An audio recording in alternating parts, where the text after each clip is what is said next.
This stream is already chaos.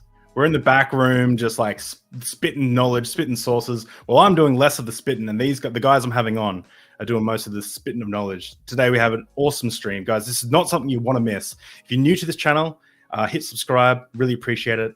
I want to introduce the two amazing guests, Gnostic Informant and Derek from MythVision podcast. They both cover history, mythology, and comparative religion, and much more. Welcome, guys, to Deep Drinks Podcast.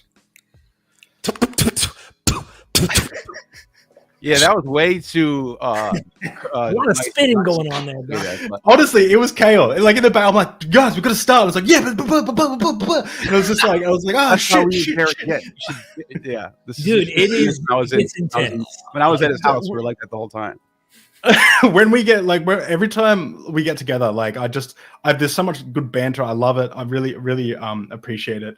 You guys coming on. So for me, I know that this is going to be a wild one. So I bring a concoction of drinks. So I've got a coffee, right? Instant coffee. I've got an iced water, right? Ready to rock.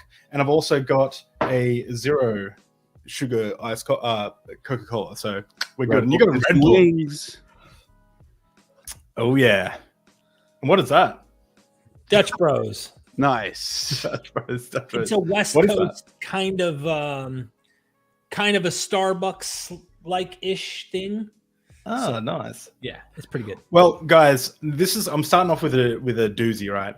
You guys have been jumping right. You've been pissing off all the academic. Not pissing off, but like you're dropping some shit that's like wild. And it's like I can't believe it hasn't been covered before. You guys have been diving right into comparative religion, looking at mythologies. Where do we draw the line between what is a historical event, what is mythology, who borrowed what idea from who? And you guys have been looking into that like crazy. So if I was to ask both of you, what is the one thing that you could impart that has shifted in your perspective over the last year? What would that be? Go first, Neil. You want me to go first? Okay. Yeah. So 9 months ago, you check my channel, I did an interview with Russell Gamerkin. And, I just wanted to understand where he was coming from. I didn't really know much about his approach to these texts. We're talking about the Hebrew Bible, the Old Testament. And he said some things that I've just never heard before. It was like, this sounds just off. And so I, went along. I went and got his book, Plato and the Creation of the Hebrew Bible. And it's peer-reviewed by Copenhagen International Seminar. And like every page is just filled with references to primary sources or other scholars. It is littered with material. It's very heavily peer reviewed, and the stuff and then I, instead of just taking his word for it and believing it because I want it to be true, decided to check into this stuff. Started reading a lot of Plato, Republic Book 3 particularly, where and the Laws book where he talks about that's where he compares this to the Deuteronomy stuff. Anyway, it all pretty much lines up. Like I'm not saying like he's right and everyone's wrong, but like what he's saying is plausible. And I think I want to give it more attention because it's very fascinating to think that it's possible that this religion we call Judaism might not be as old as we think, or not that it just came out of nowhere in the Hellenistic era, but it's sort of evolved into something slowly over time into what we see it now. That's those type of ideas. That's been a big change in my approach to this thing we call Judeo-Christianity in the last year. For me, I think obviously a huge focus on seeing how much is going on between the Greek world and the authors of the Bible. Hebrew Bible. Obviously, we've been doing New Testament, and the New Testament's written in Greek. It's working within the same cultural, historical milieu, especially the fact that it goes to Gentiles. But I'm speaking in the Hebrew Bible and looking for scholarship, and I found tons. Gamerkin's one of them among many that are writing about things that look Greek, look like they are coming from something like Homer, Hesiod, Plato, some stories or even mythic elements that are paralleled or possibly even drawing their biblical character using, in some cases, you don't know which one was earliest. They might have a common source. And some scholars take the whole, well, they probably just have a common source. I'm going to back off on trying to take any genetic connection. And then others who are saying, actually, no, there's no doubt, for example, that Samson is influenced by Heracles. And of course, or Melkart. Well, see, this is the thing. That's Semitic too. So I'm just like, it is. No, you're right. But I'm trying to be as honest as possible. Like I'm trying to look at it. Get upset about this. This is something I found out. I had someone accuse me, and I don't even know who they were, of like being anti-Semitic. And I'm like, right. Why? Oh, and I just want to make something really clear. I'm not saying this. They just got it all from the Greeks and they had nothing original. No, I mean, I think they are using ancient Hebrew sources. Well, no doubt. These are ancient legends from Judea. I'm not saying that it's all. But what I'm saying is, I think it evolves over time, and Platonism in particular influences how they approach these ancient texts. And the reason why I think that is not just because I just made that up, it's because I'll compare it to the Elephantine text that we actually have physical copies of, and these texts are still polytheistic as late as the 4th and 5th century BCE. So, and these texts show no knowledge of a Torah. Or so it's like, how do they not, like, so all I'm doing is I'm looking at the sources and I'm saying, what's likely, like what's possible, like what's going on here? That's all I'm asking. Right. I'm with you on that. So I guess not saying Greeks are better or anything. I'm just saying this is the time period after Alexander the Great. You had the Seleucids in Babylon, the Ptolemies in Egypt, the Antigonids in Greece. It's a Greek world. So Greek laws have to be implemented at some level. They have to influence culture. This is all just standard. Romans do this too. Persians did this. Babylon does this. Whoever's in control of the world order will do this. And this is just so that's what it looks like to me. Just using the Samson thing, when we compare it, there are certain things in Samson that are not in Melkart, they are not in Gilgamesh, that are only in Heracles and only found within the Greek world. And so unless you want to say there's lost sources, but if you're that desperate, and this is my accusation to those who get up, all they're upset about these claims.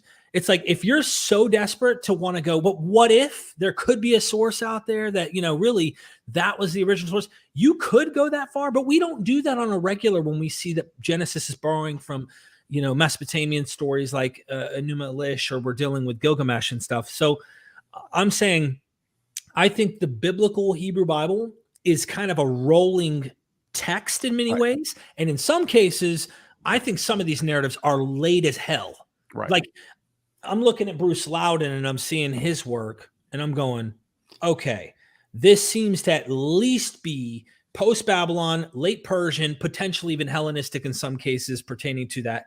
There's a communication going on between the Greek world and the biblical, or the Hebrew Aramaic speakers and writers. And the biggest accusation comes up when it's like, well, this is actually a Proto-Indo-European language, and that crossover isn't happening. But we know for a fact, without a doubt, the Greeks were influenced from the East. Right. We know for a fact that Heracles is not originally a Greek character. They were imported from Gilgamesh. And even double that up, the pre-Socratics, where a lot of these monist ideas come from, the idea of the arche, the first, or having water as the beginning of all, like whatever, all these pre-Socratic ideas that align very, very well, fit very well with what we would call monotheism. These come from Ionian thinkers living in Turkey, sandwiched right between the Persian and the Greek Empire. And you have, so they even, like, if you read Plato and some of these people, they talk about Hittite legends. So there's obviously, they're not just like broken off in Greece. And they know these people know Babylonian Egyptian stuff, Isis, stuff, Osiris. stuff. Right. Yes. Pherecydes of Syros was one of these pre-Socratics who they said he's a Phoenician, Herodotus calls him a Phoenician of remote descent. And his text says he got these myths from the Phoenicians. So like, it's going all in different directions. Yeah. It's not to say the Greeks are the greatest and everyone's borrowing from them. So that's what I think the accusation, Neil, you can appreciate, you probably get this too, was like, you're being anti-Semitic. Because David, have I not been telling you the parallels to the Argonauts, to Homer, to Hesiod, to this, to that, are so obvious that they either have a common source or one is using the other. Yeah. I've been saying that. When people get mad. And then there's the flood narrative where you get Berosus talking about these different flood narratives. And Deucalion, the Greek story, is obviously borrowing from that. But in Deucalion, so there's probably a little bit of both going, because in the Deucalion story, there's no birds being dropped off, no doves, no ravens, like you get with the Artahasis myth, which Berosus contains in Greek. But you do get with Deucalion three sons who start the races of the three different, I think they call them Pelasgian people, the Thessalians, the Aetolians, and the Achaeans. And those are the three sons of Deucalion who start those three different kingdoms. So you do have that going on, just like Noah's three. So I'm saying, like, is what happening with the Genesis story? Are they like looking at all this stuff and sort of coming up with the best story to like synchronize them? I don't know. I'm just saying. It looks like there's a little bit of everything going on. Well, we have an image from one of you guys behind the scenes, actually, doing your research. So this is nice. You guys in the manuscripts. Right. Honestly, the stuff you guys, like, I've been watching your content, and I'm like, I love that guy. It's a little. I actually get a little angry. I'm like, how the fuck have they, like, the stuff you guys are going into? Like, I'm like, I don't even know where to begin. I don't even know how to grasp a hold of what you guys are even talking about. Like, how are you finding these sources? These are like, are you just reading so much and then you're just like finding these coincidences, or you're reading other scholars? Like, how are you finding these similarities in the texts? No, they start with the scholars. The scholars are always guide being to what primary sources that, like, if I hear someone like Kip Davis bring up some ancient text, I'm going to go look at it myself and I'm going to check it out. And then in that text, there might be a reference to another text. And I'll just go into these deep rabbit holes. And next thing I know, I'm like finding stuff that I've never heard before. And then I'll bring it. And Dennis McDonald was talking to me and Derek, and was like, you two are like foxes. He's like, us PhD scholars, we are professors, we're like groundhogs. We are specialized in one area, but in that one area, we can dig under the ground. We're way past so you can see. You don't even know what's down there. You have no idea. Yeah. But you are like, you and Derek are like foxes. You guys can go everywhere on the flatlands and find all this crazy garbage. It might be not just garbage. It might be some good protein sources. You bring it back over and we check it out. But that's sort of that analogy. I'll never forget it, because I was like, that makes a lot of sense. We are kind of like foxes. I agree. Everything Neil said. Scholars first. If I wanted to get my brain, let's say I had cancer and I needed something cut out, I'm not going to a voodoo witch doctor. I'm not going to take some medicine in some, strange place. I'm looking for the experts, peer-reviewed, scientific, observable, fact-based type operation, and having them, an expert on it, explain the brain and how they're going to work on me.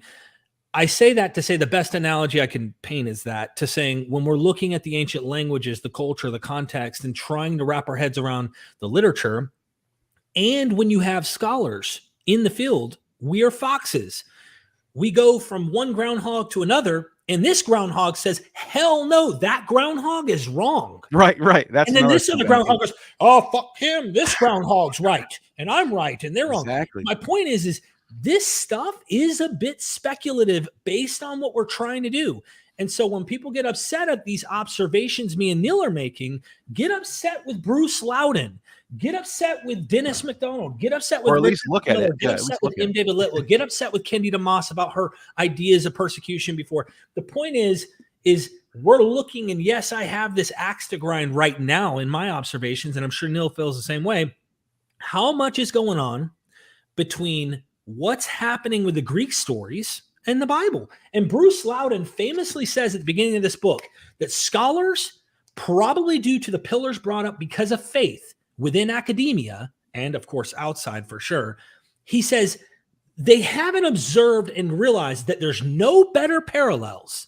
This is coming from Bruce Loudon. He's a classicist and Hebrew Bible scholar, than to Homer's Odyssey in the Hebrew Bible, or Homer in the Hebrew Bible. And I said, wow, that's a pretty bold claim, because we've been hearing Dennis McDonald, who's been making these claims about the New Testament. When you start looking at what he's doing in comparing everybody from like Jacob to Joseph to Moses. I just dropped my Moses video. One thing you won't hear is about the island of Thrinakia with Odysseus and his crew. They're on this island, and it's strangely religious language that doesn't show up often in the Odyssey. You need a classicist who's aware of this stuff to point it out, and that's what he is. And he says, when you parallel this to Moses in the Exodus experience going up for 40 days on the mountain to get the laws from God, there's a golden calf, a bovine creature. In both scenarios, one is the cattle to the sun god, and the other one is a bull, a golden calf with Moses and Aaron. Do not eat the cattle because they're starving on Thrinakia in the Odyssey. Over here, they're worshiping, or they're going to, turn this golden calf, and they're going to end up giving honors and worship and whatnot. Both guys, I parallel in that using Bruce Loudon's work. When you look at these over and over, and it's not just this one, okay, so what, 2 cows. One's gone for 30 days, one's gone for 40 days. Derek, boom, they're not identical. Shut your mouth. The lack of imagination and the lack of awareness of how often the narrative does this and complements the other, and you're looking at it, it really blew my mind. And I'm like, the sequence of events and the way it's presented rather than the certain details that makes that's what I'm seeing here.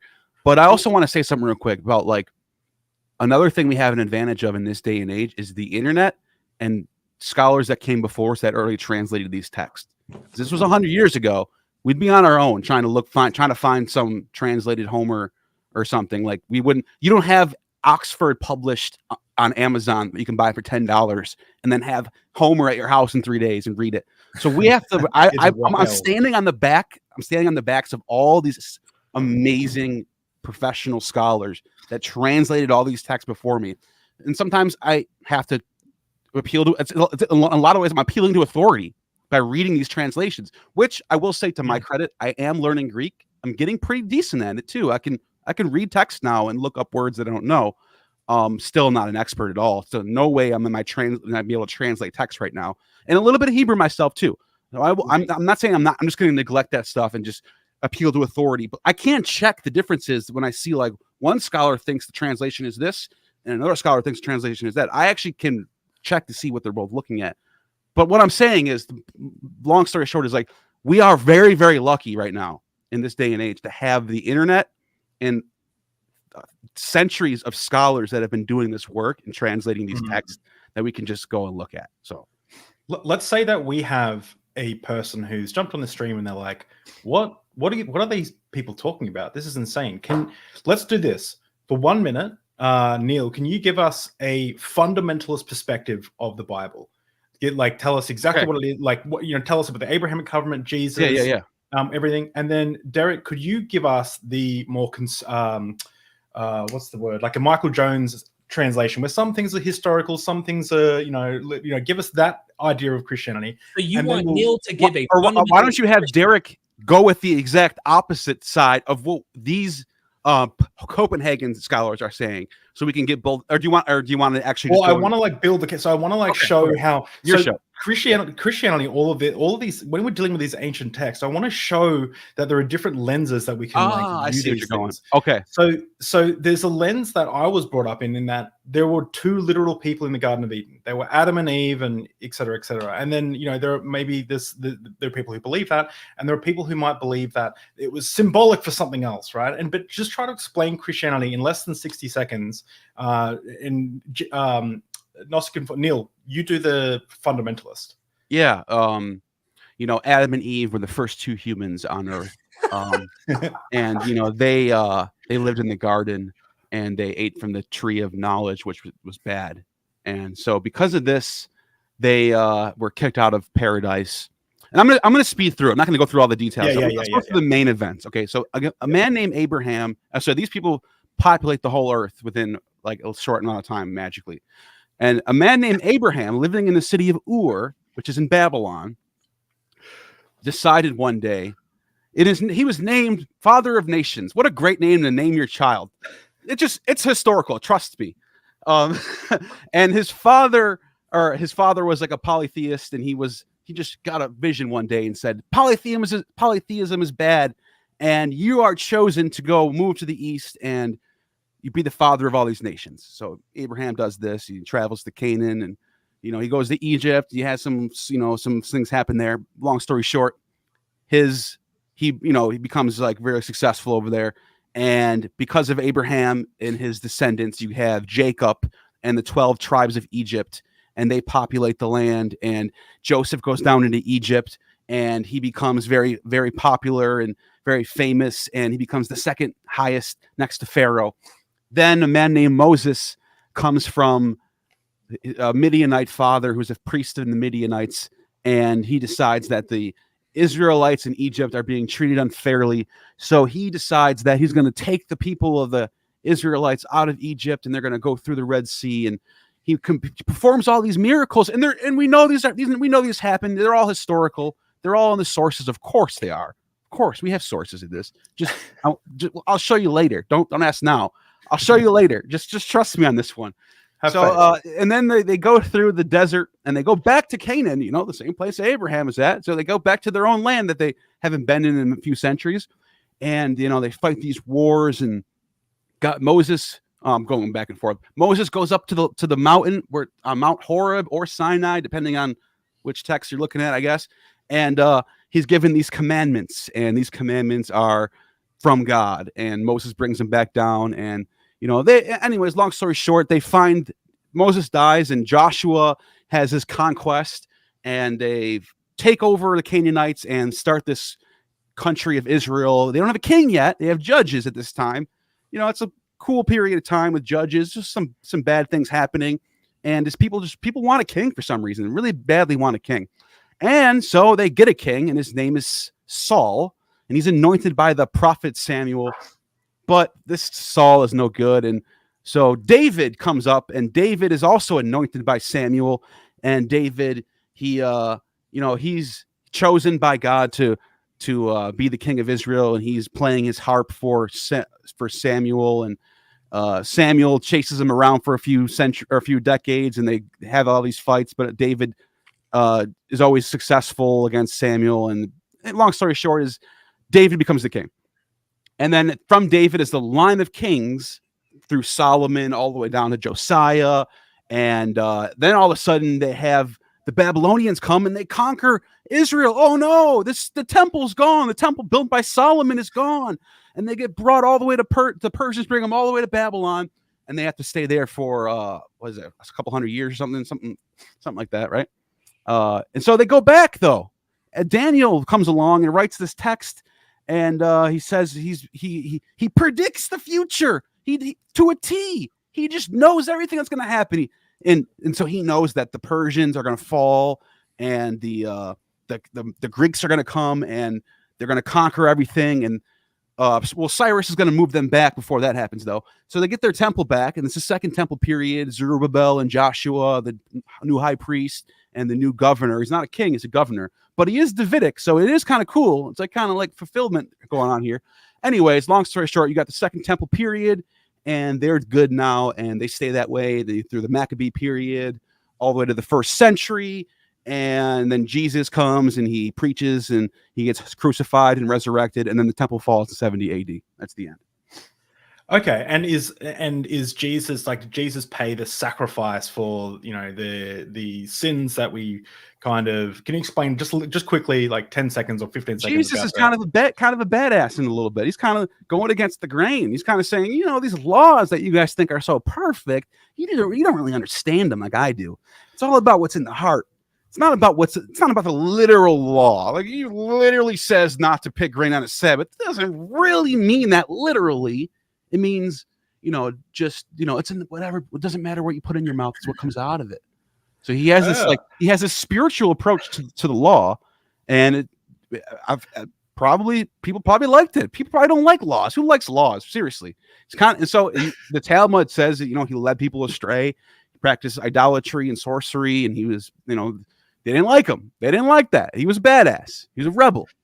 So there's this one. So Neil's given this one perspective that the Bible is all history. It's all like things actually happened. Moses actually did part of the Red Sea. The whole earth was flooded for 1 year, and every living thing died. I forgot about the flood.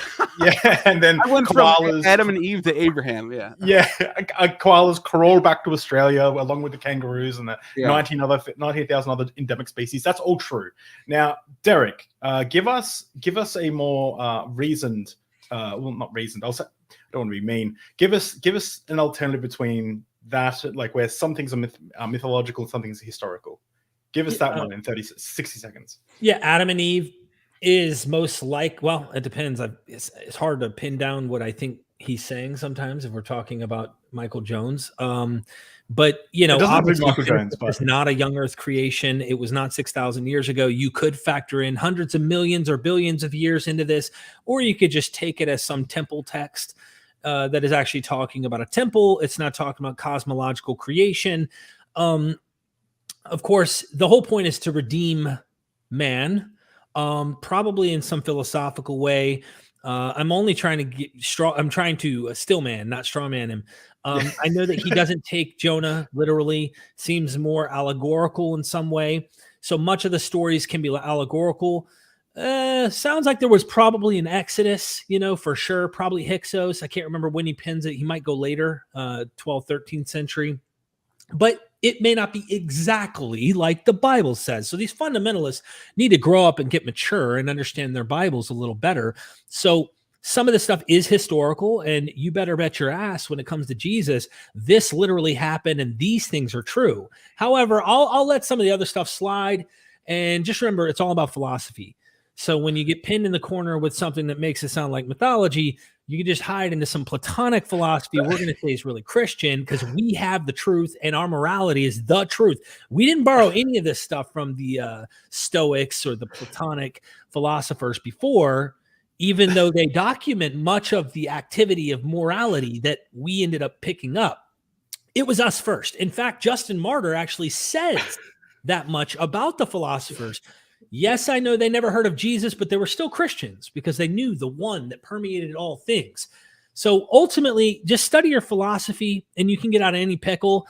And if it's, seems unrealistic, you don't need to die on that hill. The one you need to die on is Jesus because he died on a real hill. And on that hill, he was buried probably. And he rose. I'm just being funny. So yeah. So that feels very much like like both. We all seem to straw man instead of steel man. But and that seemed to be very much about Michael Jones. But it goes for Jordan Peterson or all the guys who kind of pick what they want. I'm not saying Michael does this, by the way. Michael's a buddy, but maybe you guys can. But the point is, what I'm saying is, so there's two perspectives. I think the Derek's perspective, the perspective that some of it's mythology, you could make work. I think there's no way a fundamental perspective can work unless you just have to deny everything. You have to be like a conspiracy theorist. So you almost have to be QAnon levels of crazy. But I think there can be some wiggle room now. With everything that you guys have read, where do you guys see this? Are people the story of the Bible? Was there an Exodus? Was Jesus representative of some other apocalyptic figure? Was this where are these ideas coming from? I mean, this is a big subject, and I expect we'll spend majority of the conversation talking about this. But are these just memes? Are these just ideas that kind of develop? Let's start with flood and Exodus, stuff like that. Okay. The Exodus, I can see possibly the story of the Exodus being linked to the Hyksos, not that it's the Hyksos expulsion being written into but the idea, the Hyksos expulsion being a distant memory that people in Egypt and in Canaan were aware of, and possibly being used as a template for writing a new mythology about an actual Hebrew Exodus. I can see that being the case. Not saying that the Hyksos in the Hebrew, not saying they're the same thing. I'm saying I can see there being some sort of link to that, but I don't. That's as far as I would go with that. I think it's just mythology in the sense where the Canaanites were controlled by Egypt for so long, all the way up through the Bronze Age into the Iron Age. Still, all the way up until 800 BCE, they're still pretty much running the show, and they're pretty much being trading between the Babylonians and the Egyptians, who's controlling that part of the world. And so this idea of, so this is the thing. There's, when we look at the Greek sources and Egyptian sources, there's really not a lot about Israelites. You have the one text that people think from the 1300 BC, the stone. I can't remember the freaking name of it. It's from Amenhotep's III's reign, where it mentions like these cities. It mentions like Canaan, and some people think Israel is in there. What is it called? Meneptah, yeah. And so this stele, a lot of scholars think it's the first mention of Israel. I'm not sold on that. I'm convinced by, there's a few academics that I think it's talking about Jezreel. The word in Egyptian is Isir, ISIR. Well, if you would like translate it, YSIRIR. And Jezreel is an ancient Bronze Age city, which was at one point the capital in the north. And it might even be possible that the name Israel and Jezreel are connected somehow. I don't know about that. I'm not going to get into that. But what I think is happening there is they're mentioning this city that we know existed in the Bronze Age. It's mentioned in tons of sources. And that's what I think happened right there. Could be wrong. But when we get to like the later steles, like 800 BC, there's a bunch of them and then at that point, I think Israel is a legit kingdom at that point. But I don't think when we talk about kings, like the idea of kings, right? Like they're ruling this place with like an iron fist. I think it's more like the concept of like when you go to England in the medieval era, you have a high king and then there's jarls. And the jarls they're like kings. They rule their areas, but they're still below the high king of the region. And that high king would either be whoever's in control at Babylon or control in Egypt, depending on what time period you're in. Not to say they didn't call themselves kings, but if they really were kings in the sense that like the Hebrew Bible presents them as, you would think Herodotus and some of these historians like Xenophon would have knowledge of these people. They don't even know who they are. They've never mentioned them ever. So it's probably small kingdoms in the middle between Babylon and Egypt, or the Hittites in the north or whatever, Syrians, whoever it is at the time period. So I'm not saying so. What I'm saying is it's a historical place that literally exists, and I'll even go as far as saying that the kings are real. Like maybe, I don't know if Solomon and David are real, who knows? But like after that, I think these kings that start showing up in the sources, like Omri, Hezekiah, there's archaeological evidence that these people did exist.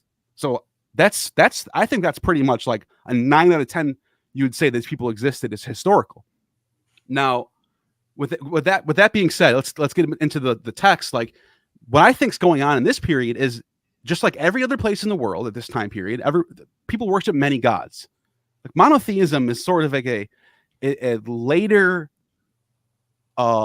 movement that is influenced, in my opinion, by the philosophical movements of the time period.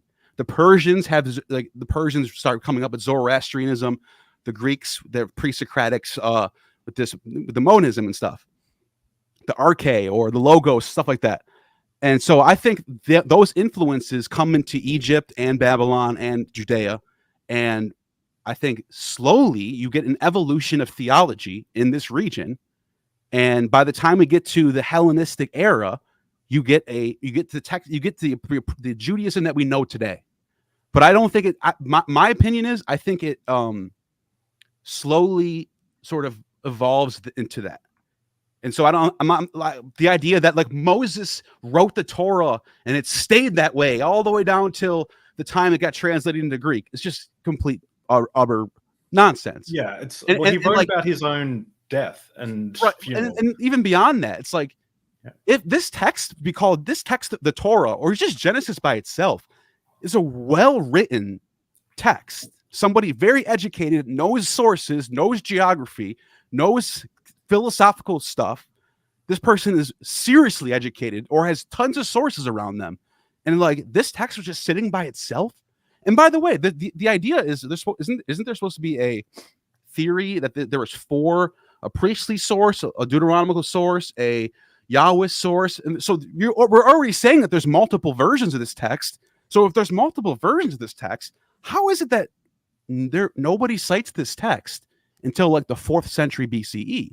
To me, that's not, you can say that as an argument from silence, but it's a damn good one though, because we have Jewish populations living in Egypt in the 400s and 500s who have no knowledge of this stuff. So I think that needs to be said. Are they writing stuff down there? Are they like they're writing? Yeah, we have it's called the Elephantine papyrus. There's like hundreds of these texts. And there's multiple. They're worshiping a bunch of different gods alongside Yahoo, Yahoo, or sometimes it's Jove or Yahweh or Kunum, and there's Osiris is in there, Isis is in there, Mot is in there. It's standard Egyptian polytheistic, but it's written in Aramaic, and it's got Yahweh in there. So it's like, and some of them look like Psalms, and some of these Psalms look like they line up with the Psalms in the Hebrew. So like there is some of the cultural stuff is there. There's enough to be like, okay, these are obviously like, these are Jews like living in Elephantine, but like where's Abraham and Moses at? Where's all the Genesis legends at? None. It's like that needs to, something's going on with that. Like I'm just saying, not saying that these legends didn't exist. I'm just saying like why aren't they widespread among all of these texts that we have? All I'm doing is I'm looking at the sources and saying, here's what we have, here's what we don't have, here's what the claim is, but this claim looks kind of ridiculous. And to be honest, I'm just saying, I could be wrong. I'm open for someone to change my mind on this. I'll get Ken Oben in, and he'll correct you on some things. No, I'm kidding. I've talked a lot. Let Derek go. Yeah, Derek, what do you think about all that? For me, the biblical text we have, I like what is it Van Vasilius? I can't remember how you pronounce his name. It's, I believe, German. It could be something else. He wrote Jan Wim Vasilius. He wrote an interesting book where he parallels Herodotus, his 9 books, because Herodotus wrote his histories with 9 books, to the primary history of the biblical account we have, the version we have. And he made an interesting comment in his book that I thought was interesting, because we get so lost into criticism, textual criticism, form criticism, different versions of criticism on the text. We want to dissect the text. This part's of D, this part's of E, this part's of P. We want to do all this stuff. And he's like, we need to start with what we have and then work from there. And read it in the final form we have, then work backwards. If we need to dissect something, then we should. But until that happens, he's like, let's read it how we have it. And what we have, what looks like in the primary history, is another history of a nation, a national constitution, from similar to what we see with Plato in a way, where he talks about go all the way back into antiquity. Your nation needs to, from the start, have pedigree with the divine. So from the very outset of creation, this God, this archaic, infinite, way into the past divine being needs to have chosen your nation, your people, from amongst all peoples.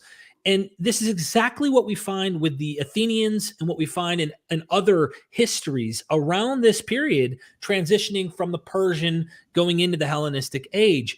And what we see is this kind of this arch narrative, and I know this skips over a lot of bumps along it.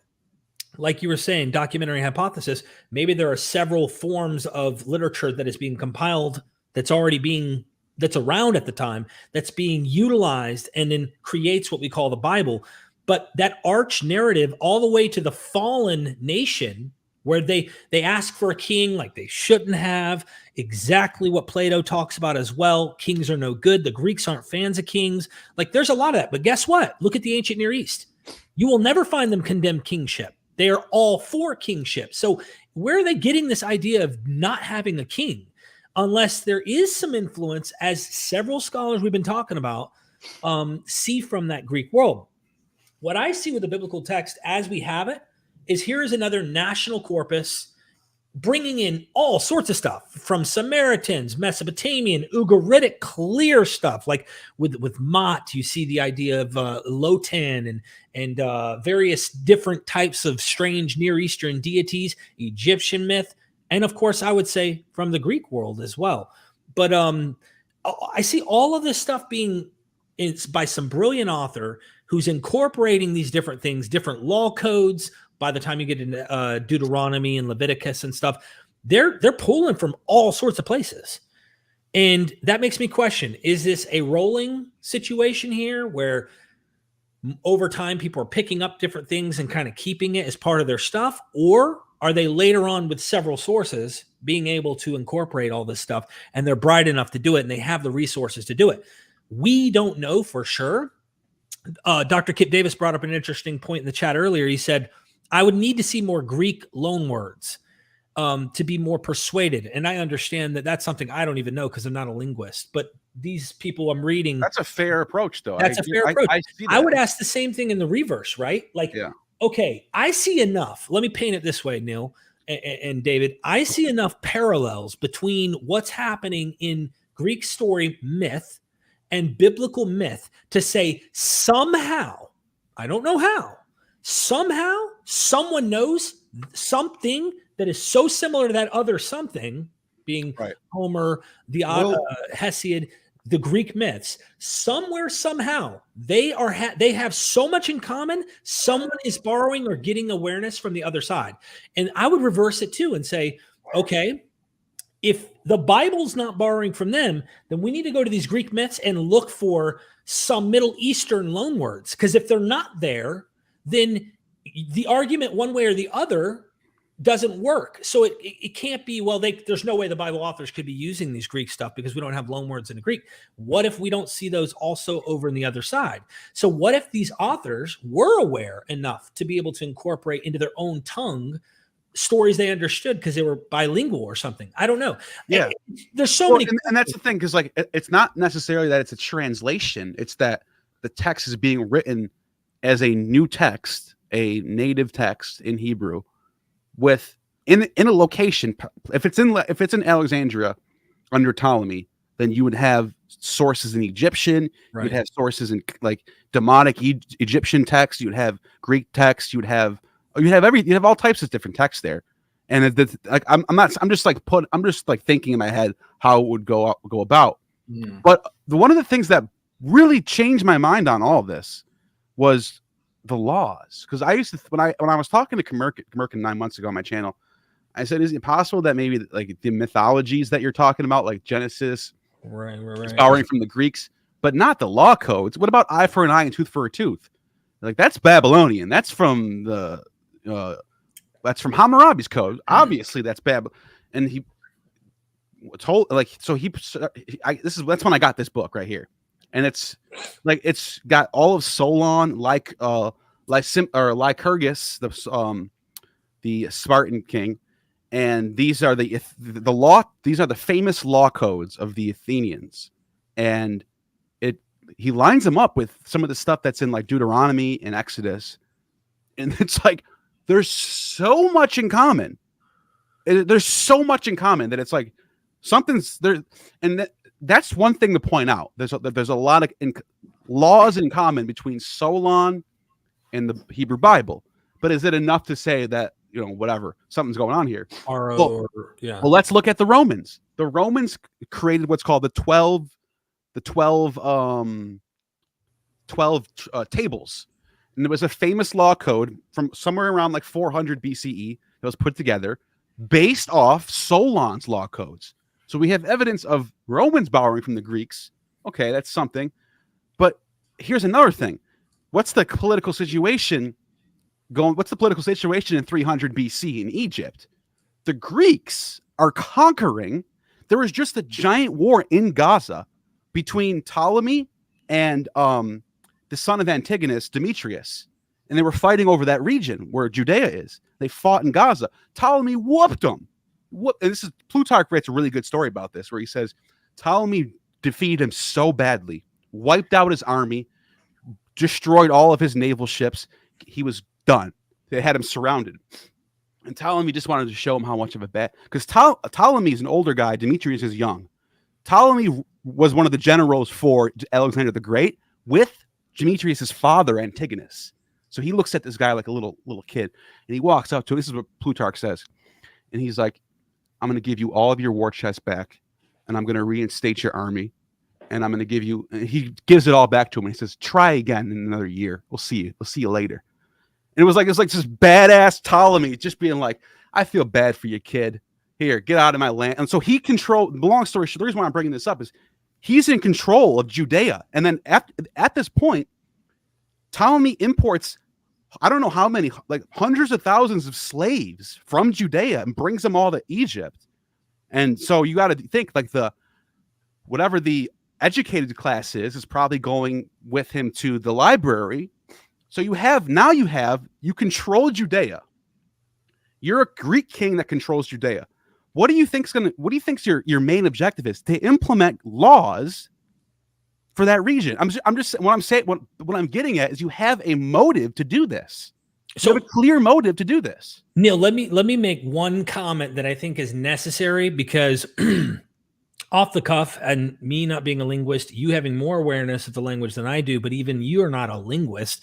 I'm a linguist. This is a great point that's brought up, but let me just put something I think we can all have common footing. I mean, for us, that goes for you, me, Kip, everybody. What I like to see Kip do is get convinced there's too much in common going on.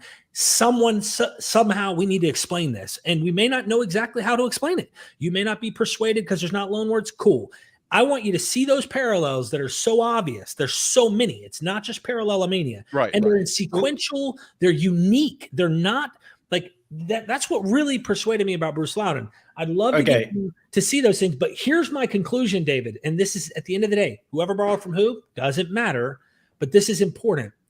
This helped me categorize what kind of genre we're dealing with. It doesn't matter who borrowed from who, when, where, how. You can see enough of the linguistic or even the narrative structure and how it is formatted to see that we're dealing with myth. So when I'm looking at Heracles and I see all the attributes I see for Samson, I'm walking away going, that dude is a myth. Samson is no doubt a constructed fictional character with what we're reading. Was there a guy named the little son in Hebrew who ran around and fought Philistines? Maybe. Does that even matter at this point? No, and I don't think it's provable either way you put it. You know what I mean? So let me just get in here really quickly. You guys have been putting up books. I'm going to add them to the Deep Drinks recommended reading, which is I'll link it right now, but all the books that we cover on Deep Drinks are in this list. It's a big, beautiful list. I sound like Trump then. The big, beautiful list. Can't do it. I got the best list. This list is the greatest list. This is the greatest list. Yeah. There's not a better list.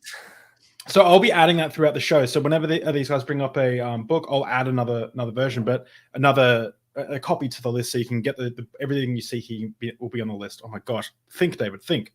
But what I wanted to ask Derek and Neil is this is where, as a non-expert, as someone who's still like grasping the kind of concepts you guys are trying to talk about, I'm wondering whether or not how these ideas are being transmitted between groups. So for example, like it's very curious to me that when the Buddha becomes enlightened, what does he start teaching? He teaches reincarnation. Why? Because everyone in his realm of influence, reincarnation was just a given. It wasn't like even a religious idea. It was just part of you could argue it's religious, but it was part of the zeitgeist of the time.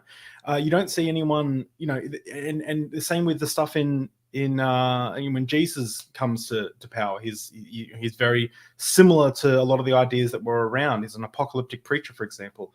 So, but if you go to like Aboriginal Australians, they don't have myths about like a messiah figure or anything like that. They're in a completely different culture concept. Right. So I'm wondering whether or not like what ideas literally like a trader comes through and he tells the story and it gets developed over time. Yes, sharing ideas. Or I'm wondering if the Mediterranean world and Mesopotamia on the east they're so connected, connected. But I'm wondering how much of it is also psychological / evolutionary. The hero narrative. Yeah, sure. The there's lots of things. It's like, well, this looks very similar to this one. Is it possible that they're both just hero narratives that have this interesting twist. That's kind of the Freudian, Freud tried to make this kind of like, it's like subconscious that all of us have this inherent desire or interest in immortality, and therefore we're all going to have these kind of same mythic tropes because psychologically we all have this subconsciously. That may be the case in some ways. They talk about pyramids, right? Well, how did these people in South America come up with pyramids, and guys over here in, Egypt have the same pyramid type structures? And we now discover one of the easier things to build would be a pyramid type structure if you're going to make something as vertical as you can to the heavens.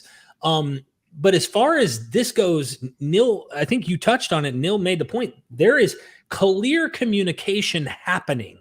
And even if you take the biblical narrative like a fundamentalist, you brought it up earlier, you have to admit Philistines and Hebrews, which Philistines would have been Proto-Indo-European in some way, okay? These people are neighbors. I think they were, technically. Aren't they related? Yeah, because I think they came from the Minoans. They're like Greek people. They're like connected to the Greeks. But technically that would be connected in some sense Proto-Indo-European, because the Greeks do come from Proto-European. So for the longest time, I get why you said that. Okay. Yeah, but like most the scholars I talked to, for example, will say the influence that Samson got was probably from some Philistine Goliath type myth, and then that's what inspired the Samson story instead of Heracles. Then other scholars see so much in common with Heracles, and they say, well, we have a good reason to think Heracles or Hercule or some form of Heracles existed into the 12th, 13th century BCE, and maybe somehow that influenced the biblical narrative and at some point then, but we have no story of Heracles that goes that far back, but we have good reason to think the guy was around in some way, shape, or form. And then you got Herodotus says that like there's 10 different Heracles all over the place. Right. So you have that too. So there already is that idea. There's different kinds. There's already that idea, but as far as the stories we have and the things that are detailed about Heracles, the scholar that I looked at is a publication in 1987 and then also a 2006 one. And that was recommended to me from Seth L. Sanders. So, and Sanders pointed me to Yerich Zokovich, who draws a very interesting biblical approach, but also thinks there's a lot in common here with Heracles, and that should be explored further. But Othniel, the name of the scholar from 1987 that I would recommend is Dr. Othniel Margalith. So Othnil, Margalith, Margaliths, or Margalith without the S. I mean, there's so much, but like they're communicating, they're interacting, they are trading with one another. And in some way, you have to admit that the communication is happening at least in one direction, but most likely both, because the Greeks, even well before we talk about Plato, well before Hellenism, are already adopting Eastern ideas. Deucalion, this flood story in Greece makes no sense. It makes sense if it's moved from the east, where the Euphrates River would have flooded, and they adopted a flood myth culturally. They adopted this from the east. And most of the classicists and scholars who study this say that the Greeks adopted their flood stories from the Enuma Elish, the Gilgamesh epic from the east, from Mesopotamia. So Mesopotamia influenced the Greeks. When people were throwing the anti-Semite rhetoric, I'm like, what do you mean? Like, I'm admitting the Greeks borrowed from everywhere and needed these other guys. But I'm saying I think the Bible we have today, the version we have today, there's so many reasons, I think, to look and actually evaluate the case of saying, how much did the Greek world influence the biblical authors? And so this isn't me saying that. I'm saying that, but like this is scholars that I'm reading who are saying that. And it's not malicious either. It's not like they're not like let's steal from the Greeks. Like it's not like that. It's just like these ideas are floating around, and it's like let's adopt this for our own, or like let's retell this story, and it changes over time. And yeah. But not only that, look at how I make this point. Genesis, we know, is using Mesopotamian flood myth. We have good reason. I mean, Noah lets the bird go 3 times, the same way we see in with the Utnapishtim. And scholars have pointed intertextuality that seems to signal enough to say there's a genetic connection. We know the borrowing would have been from the biblical author from Mesopotamian sources. Guess what? The Bible never sources anywhere where they get their ideas. They just quote it. Greeks were good about at least saying, hey, the Phoenicians said such and such, and the Egyptians said such and such. And I'm saying, where's the Hebrews? Where are the Jews? Where is Israel? Where are you quoting them? Are you going to blend them in and say, oh, by the way, they're the Persians? Because they were this. I've heard this argument, by the way, Neil. Well, they were Persians at the time they were under the Persian Empire, even though they were Jews, or they were Babylonians. Huh? I was going to say, I'm fine with that, because then that makes them into like Jarls under the High King Cyrus. Right. That's just think about how long it takes to write on papyrus. I mean, like, it's like you're not going to bother quoting your sources. It's like, oh god, like you're gonna have to like get the papyrus, make the papyrus, get the ink. Like, it's the whole thing. Like, they're not going to spend time. Well, you need an educated class with the like some sort of library or building where this place can take place. It's not like you're just sitting outside random, like pulling up papyrus up from the Nile River and just writing on it. It doesn't work that way. It's not like it takes a systematic, like a system to get this stuff done. But like, I cut you off there, but I just wanted to say something. I was going to say, so I always mention this, and it's going to sound kind of like an argument from silence, and in a way it is, I'll admit that. But Herodotus is going out of his way to mention every single kingdom that he knows about. He's all the way in India. He's all the way in Russia. He's all the way in Sudan and in Africa, naming all the tribes down there. He's mentioning the Arabians. He's mentioning the Phoenicians, the Syrians, Egyptians. Right. It's like, where's Israel? Where's Judea? And this is in 450 BCE, supposedly after they already came back from Persia. So it's like, where is it? And I'm like, I get it. It's an argument from silence, sure. But like, Herodotus is going all out of the place. And he's even mentioning like places that might not even be real. He mentions these famous people in the north called the Hyperboreans. And there's men with one eye up there. Like, he's even like, even if it's legendary, he's throwing it in the text. And like, there's no stone left unturned in this text.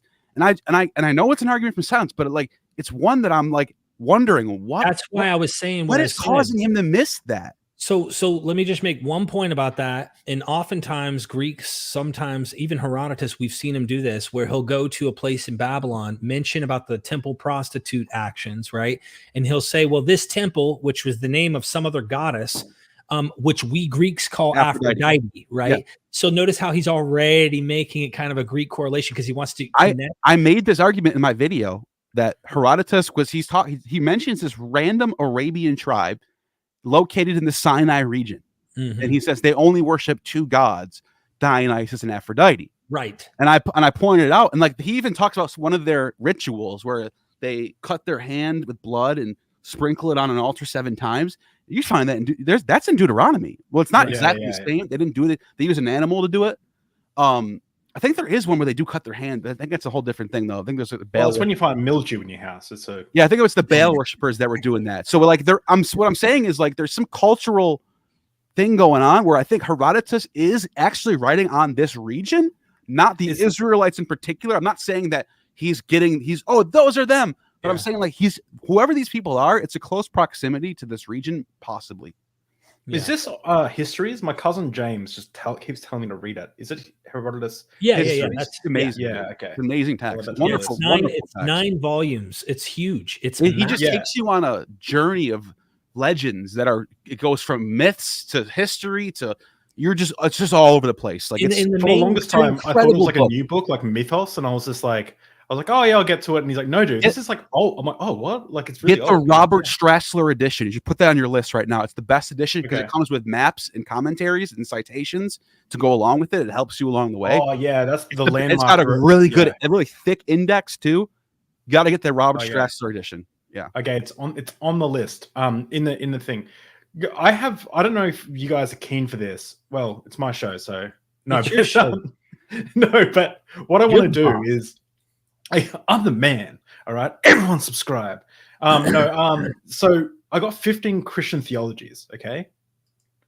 And I try to make them as broad as possible to tell the story of Christianity. I'm going to say one, and then I want to see if you guys can give me give me where that myth might have come from, or like if it came from somewhere else, or if it predates Christianity. So I'll give you like one thing of like, I'll try and tell the story of Christianity and just say like, give me the name. We don't have to. We can go right into it if you want. Theology, a theology, or idea, or concept, or okay. Just like, I'll give you the first one. Talking about like influence, what could have influenced it possibly? Yeah, like before Christianity, was there a deity responsible for the creation of humanity using earthly elements? So God made men out of dust. Yeah. Prometheus creates Deucalion. Is it Deucalion from clay, and then he breathes. That would be an early. That's. I mean, you might have to question though, who came first, right? Is it the creation story you're talking about, Neil, or is it the biblical one? Well, I've heard that Prometheus comes from Enki. Well, that's exactly what I was going to get at, because in the older Mesopotamian myth, the gods make humans by actually killing one of the gods, and I can't remember. One of the gods defied. They defied the rest of the council or something. They end up killing them and using the blood and mixing it with mud, and end up creating mankind or something to this effect. So they make them out of mud, out of clay, out of dirt, and that's way back in Mesopotamia. There's an Orphic creation story about Dionysus. When he was killed by the Titans, and this is they call him Zagreus in this text. When Zagreus was killed by the Titans, Zeus got so mad that he killed them all with his lightning bolts, and then used their dead flesh and blood and mixed it with the flesh of Dionysus's dead body and created the world and humans with that. So, and then it says, this is a different version of the creation, and it says that humans are a mixture of Titans and Dionysus. Our good soul is from Dionysus, and our bad flesh is from the Titans. Isn't that a wild one, right? So that brings Dionysus becomes like a beginning in the beginning type of god. For those who are curious, because I mentioned the Mesopotamia, this is Stavrakopulu, and so when she talks, you listen. Clay shaping bodies had long been a ritual activity undertaken by both gods and mortals. In a Sumerian myth, the ingenious god Enki, as you pointed out, Neil, and the birth goddess Ninmah had crafted the first humans from clay, peopling their temples, farms, and fields with worshippers devoted to their service. In a related tradition, the goddess Mami chanted an incantation as Enki trod the clay for her to shape into people. At Ugarit, it was a process similarly performed by El, and this is the El that you bring up in Eusebius, Nil, who had made an exorcism goddess from clay to cure King Kurta. Quote, I shall create a remover of sickness, an expeller of disease, end quote. He fills his hands with the best of clay. He pinches off that which is used by a potter. Meanwhile, in Egypt, the god, this is the one I wanted to point out, the god most frequently associated with the creation of humans was Khnum, Khnum, who crafted all living things, including some gods, on his potter's will. You are the master. That happens with Ptah too. They're interchangeable depending on what city you're in Egypt. Right. Quote, you are the master of the will who is pleased to model on the will. You have made humans on the will. You have created the gods. You have modeled the small and large cattle. You have formed everything on your will each day in your name, Khnum, the potter, end quote. Think about that. The potter's will, or the potter's clay, we hear about in Romans later, where it talks about forming them from one vessel from common use and one. I mean, this is an old, ancient, way before your Bible gods. That's Bronze Age stuff, dude. Ancient. Yeah. Sorry, that was your first question. Yeah. This is great. This is exactly what I wanted. So a catastrophic event separating like men from gods, like ostracizing men or humanity. Oh, okay. In the Sumerian, like humans fucking up essentially. Yeah, you get the Sumerian, obviously, with humans won't shut up. Yeah, you get that's the obvious. That's probably the oldest one we're gonna come up with. What's not Enki? Enki's the one who protects the mortals. But Enlil, yeah. Inky and I thought it was Inky and Ea. Enlil's the one who distributes the punishment. I think. Yeah, that's what I said. Enlil's the one who does the punishment. Okay. And then Anki and Enlil are sort of interchangeable depending on like Sumerian or Akkadian stuff. I thought it was Ea in Ea, yeah. Yeah. But that's the one that comes to mind. I mean, I don't know of the Egyptian. I'm sure they're there because there's always something. But what's cool about the Sumerian, the Egyptian, the Ugarit, the whole nine, they're super sexual. I mean, like everything is sex. Oh, it's crazy. We forgot about the Greek story with Zeus. Zeus does the same thing Enlil does. And we already mentioned that Prometheus is like Enki. Well, in the same case, Enki or Prometheus tells Deucalion, Zeus is about to end the whole world. He's gonna and it's gonna go right towards Atlantis first. That's the first place to get hit, and so you better jump into a chest. He calls it a chest, which is just whatever. It's an ark, and you and your wife better get in there. And I don't think there's anything about animals or something. He does bring his 3 sons along with him, though.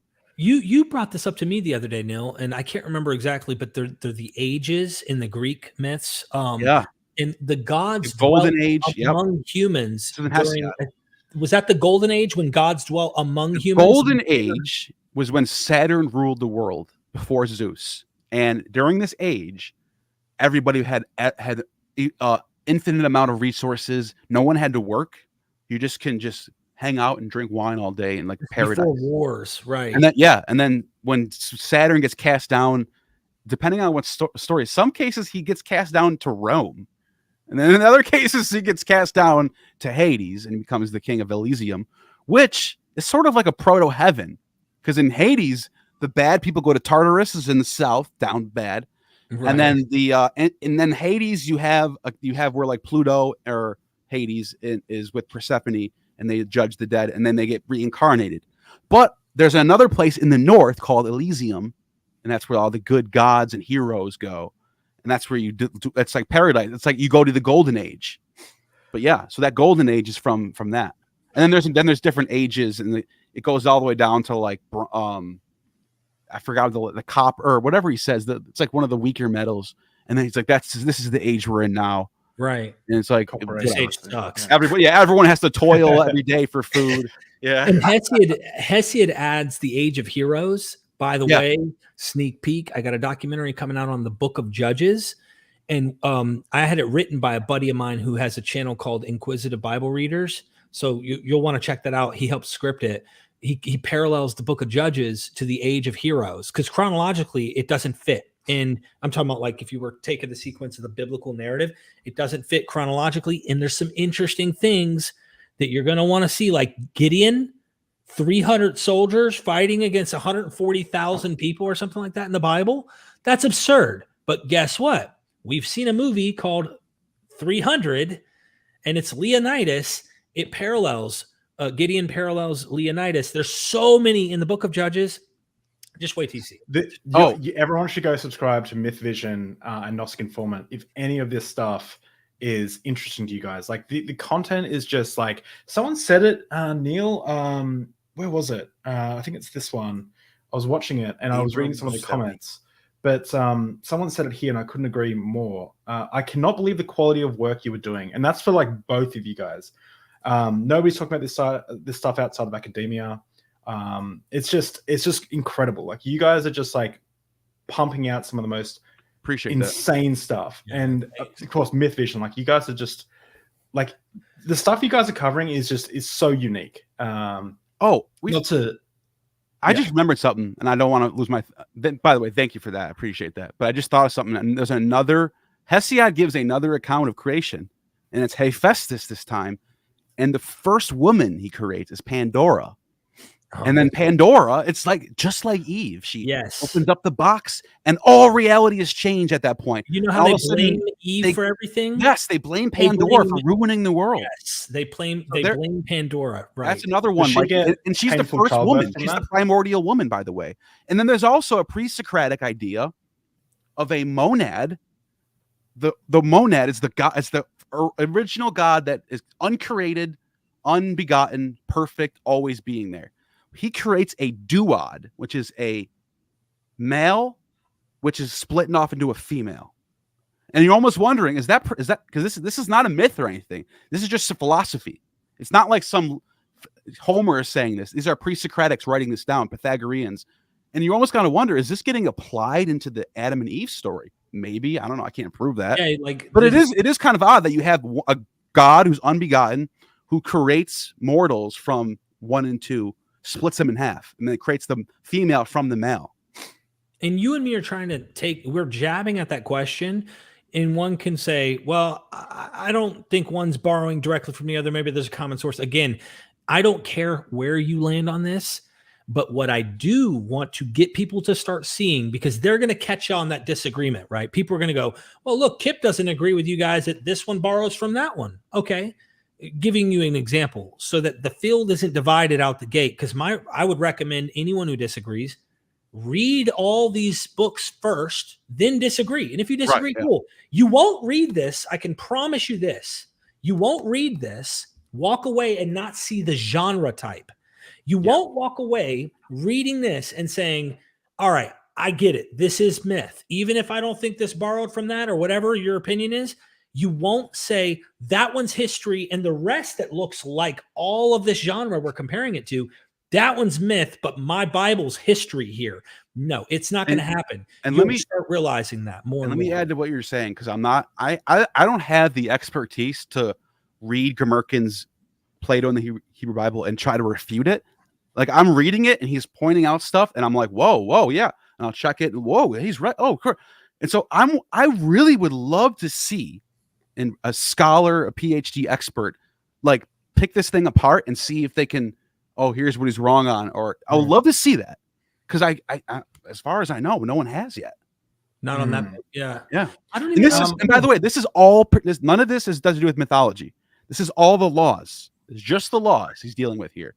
He's only the Deuteronomy, Exodus, Numbers laws, and it's really, really a lot of stuff here. So I'm just saying, like, I would love to see someone try to do that. Both are added now to the list. The next one. Okay, so we've got the God creating man out of dirt, or humanity out of dirt. Then the catastrophic exit of Eden. Then now a mechanism or act that provides redemption from wrongdoings. Oh, okay. So humanity. Initiation in the ancient Orphic and also Eleusinian mysteries, you get initiated. You get told, when you get initiated in Eleusinian mysteries, you get told a secret code. And the secret code is when you go down to Hades after you die, you have to follow these instructions. For example, the Eleusinians do this. You have to, the Orphics, the Orphics tell you when you die, you got to remember this. When you're dead, you're going to be really thirsty because you just died. And you're going to be taken down into Hades. And you're going to see a big lake of pure, clean water. Don't drink it, because if you drink that water, you're going to lose your memory. It's called the lake of forgetfulness. Then you have to skip that and go along and travel miles. It's going to suck, but you got to do this if you want to if you don't want to get reincarnated. This is what you got. This is want to get saved. You go and you find these people and you tell them, I am a son of heaven and earth, Gaia and Aranos. And when you say that to them, they will show you where the lake of memory is. You drink from that lake of memory. You keep your soul. You're saved. You go to Elysium, which I just talked about. It's the paradise.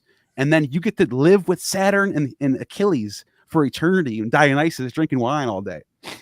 So there's it's literally a textbook on how to get saved. So this is pre as well, is it? Pre what? Pre-Christianity? Pre-Christianity. Oh, wait. Like 400, 500 years before Christianity. Okay, so that actually answered the next one, which was specific conditions or prerequisites to access this redemption. Don't drink from the lake, right? This is exactly what I'm trying to show here. I didn't know this. This wasn't like I had the answers. I'm asking you guys. I'm wanting to see if it actually does if the things line up. I've heard people tell me that the Orphics were the first to come along and to be concerned with the soul after death. Like this is really what the Orphics were like bringing to the table. Like, what happens after we die? Whereas before that, it was just like, we're all going to go to Hades and we'll see what happens. But the Orphics were like, no, we need to figure out a way for salvation, for the soul to go on past death. Like, that idea is definitely Orphic. And real quick, Derek, when we go to Alexandria, in the same period we've been talking about, between 300 and 100 BCE, that period where there's a big clash between Hebrew and Greek, the Orphics are in the middle of all of that. And so Aristobulus, Philo, all these Jewish, Greek-speaking, Greek-writing people from these time periods, they love Orpheus, and they're saying Orpheus is one of our prophets. And Derek, you've seen this in the sources. James Charlesworth produced the pseudepigrapha text, and it's all in there. Right. Not just, No, I want to emphasize something I think is interesting about your question, David, and then the way that Neil answered it. So read your question one more time. Let me just bring that up. A mechanism or act that provides redemption from wrongdoing. And then the next one was specific conditions or prerequisites to access this redemption. So he didn't have that question yet. But what's interesting is either way, the way that Neil read that was through that Hellenistic, or even when I say Hellenistic, I'm speaking Greek. I don't necessarily mean Alexander later. I'm just simply saying Greek, Hellenized, Hellenist. Could be classical age too. Yeah, but what's interesting is the way that Neil, you could tell he's absorbing so much of the Greek stuff and going deep into the Greek, Roman philosophical schools that really are the prerequisite to what we see in Christianity. The way he read that was on salvation of the soul or the idea of the afterlife. And what's interesting about the way I was perceiving it, answering it, since I was thinking old, was I was thinking how the evolution of what we call salvation takes place. We have these really old stories like the Adapa myth, where Adapa is, he's a servant of Enki or Ea, depending on the source. He's fishing. The boat flips over because the south wind comes, knocks him down. He curses the south wind for 7 days. Enlil's pissed off. Who the hell broke the wing of the south wind? Call him up to the carpet. Bring him to heaven. We need to talk to this guy. Enki saying, don't drink or eat the food of death. But really it's immortality. So there's already hints in this extremely old literature that humans are desiring immortality. They want salvation. They want to not die, but they know they have to face it. So they create these myths, etiologies, stories about why they didn't get it. In this case, Enki deceived us and tricked us, but it's because he wanted us to have the knowledge of the gods. Or in another case, a woman ate the frickin' fruit, so they want to blame the girl. Or Pandora or Pandora's box, the whole nine. My point is it was cyclical salvation. There was ways in which they say, like Gilgamesh says, you can have immortality by building a city, leaving your fame, your renown, let the world know and carry on your heritage. There's other ways in which salvation might be like Egyptian myths. You'd be buried with certain things, having certain knowledge to traverse the underworld. The point is the Christianity wants to capitalize and monopolize, like modern apologists. We have salvation, and they act like there is no other thing or other stories of grace, stories of salvation except through Christ. And Neil has in that context, because I'm talking before you get to that stage in history where people are thinking afterlife and philosophical post-mortem, ideas of salvation. I'm thinking they're more concerned about being saved from a nearby enemy. How do I stay alive longer so I don't die by this storm that's coming or by this army that's about to come crush us? These guys are thinking, okay, I can't wait to die so that my life starts. And it's like, what the hell? Something happened. There's a change of mind. And Neil's answer was interesting, just to point out, way before Christianity, you can thank the philosophers. You can thank those who thought about these things way before what Christianity ended up adopting and did not have a monopoly on. The Christians who say they did, or they have a monopoly on this, we have the moral code, we have the truth. They're just not thinking their ancestors in thought, which comes from those philosophers. And the Romans have a system of, there's 3 different types of souls that you have, I think it's called DV or something, where if you like Caesar was one of these, when you die and you're such a great heroic figure, your body floats up to the top and you go in the heavens with the gods. But most people, they sort of go down towards Hades and you go to Pluto. And there's one in between. I forgot what that one's called, but they have 3 different classifications for your soul. So they're already dealing with this, and this is Roman Republic era stuff. So right. Have you seen? There's different versions of all this stuff everywhere you go. Dude, the other day, Have you seen birds that? started flying away, Neil. Sorry, David. I had to just say this. Yeah. This is so weird. We just watched the Gladiator movie the other day, right? Again. I used to watch it as a kid.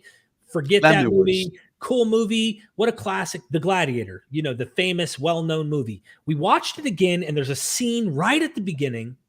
He's like praying, and then all of a sudden he looks, and the birds just fly away. And the other day I'm driving home, Neil, and I saw birds just flying away. And you go, what the hell, Derek? Birds? Who cares? Neil, what is that technical religious thought where they observe the birds and the birds, augury. Dude, they were so into some stuff that, like, I would have never known this watching the scene where the music hits just right in Gladiator. That was a deeply religious moment in that movie, and I did not know that. An augur priest, their job is to look at birds or lightning, which is, I don't know why both of those. It's like basically you're looking at the sky for portents, and if a dove floated by, that was a good. The direction counted. Everything counted. Yeah, they had different weird classes of priests, harospecs. You know what their job was? To check the entrails of a sacrificed animal. They would put their hands in this bloody carcass and feel around in there and go, if the organ is off, war. The intestines. Oh, I just felt something weird. Oh, no, don't invade them. In August, I feel in the section of August, something's coming in August. I'm not even kidding you. Yeah. That is amazing. I was just gonna say, my thought was stupid though. Have you seen the movie Knocked Up? Another movie Knocked Up? I think it's Knocked Up. What's his name? Jonah Hill and it's a good movie. Seth Rogen. Seth Rogen. Yeah. There's a scene where like one guy's talking about how his granddad died or something, and he's like, and then the flame flickered, and Jonah Hill's like, I think it's Jonah Hill. He's like, you don't go through a flame to get to heaven, dude. He's like, your grandpa's in hell. And he's like, shut up, man. Anyway, okay, next one. A central figure believed to be divine or divinely chosen. I mean, God. There's a lot of those ones. You can go Hammurabi. I mean, how far back do we want to go? Caesar, Augustus. Yeah. Alexander the Great. Alexander the Great went to Egypt, and he went through the desert and went to the Temple of Ammon in the middle of the Siwa Desert. It's almost near Libya. It's like it's west of Egypt. And he went there, and they said, we just got an oracle from Ammon, and he says, today you have been begotten by him. You are his son.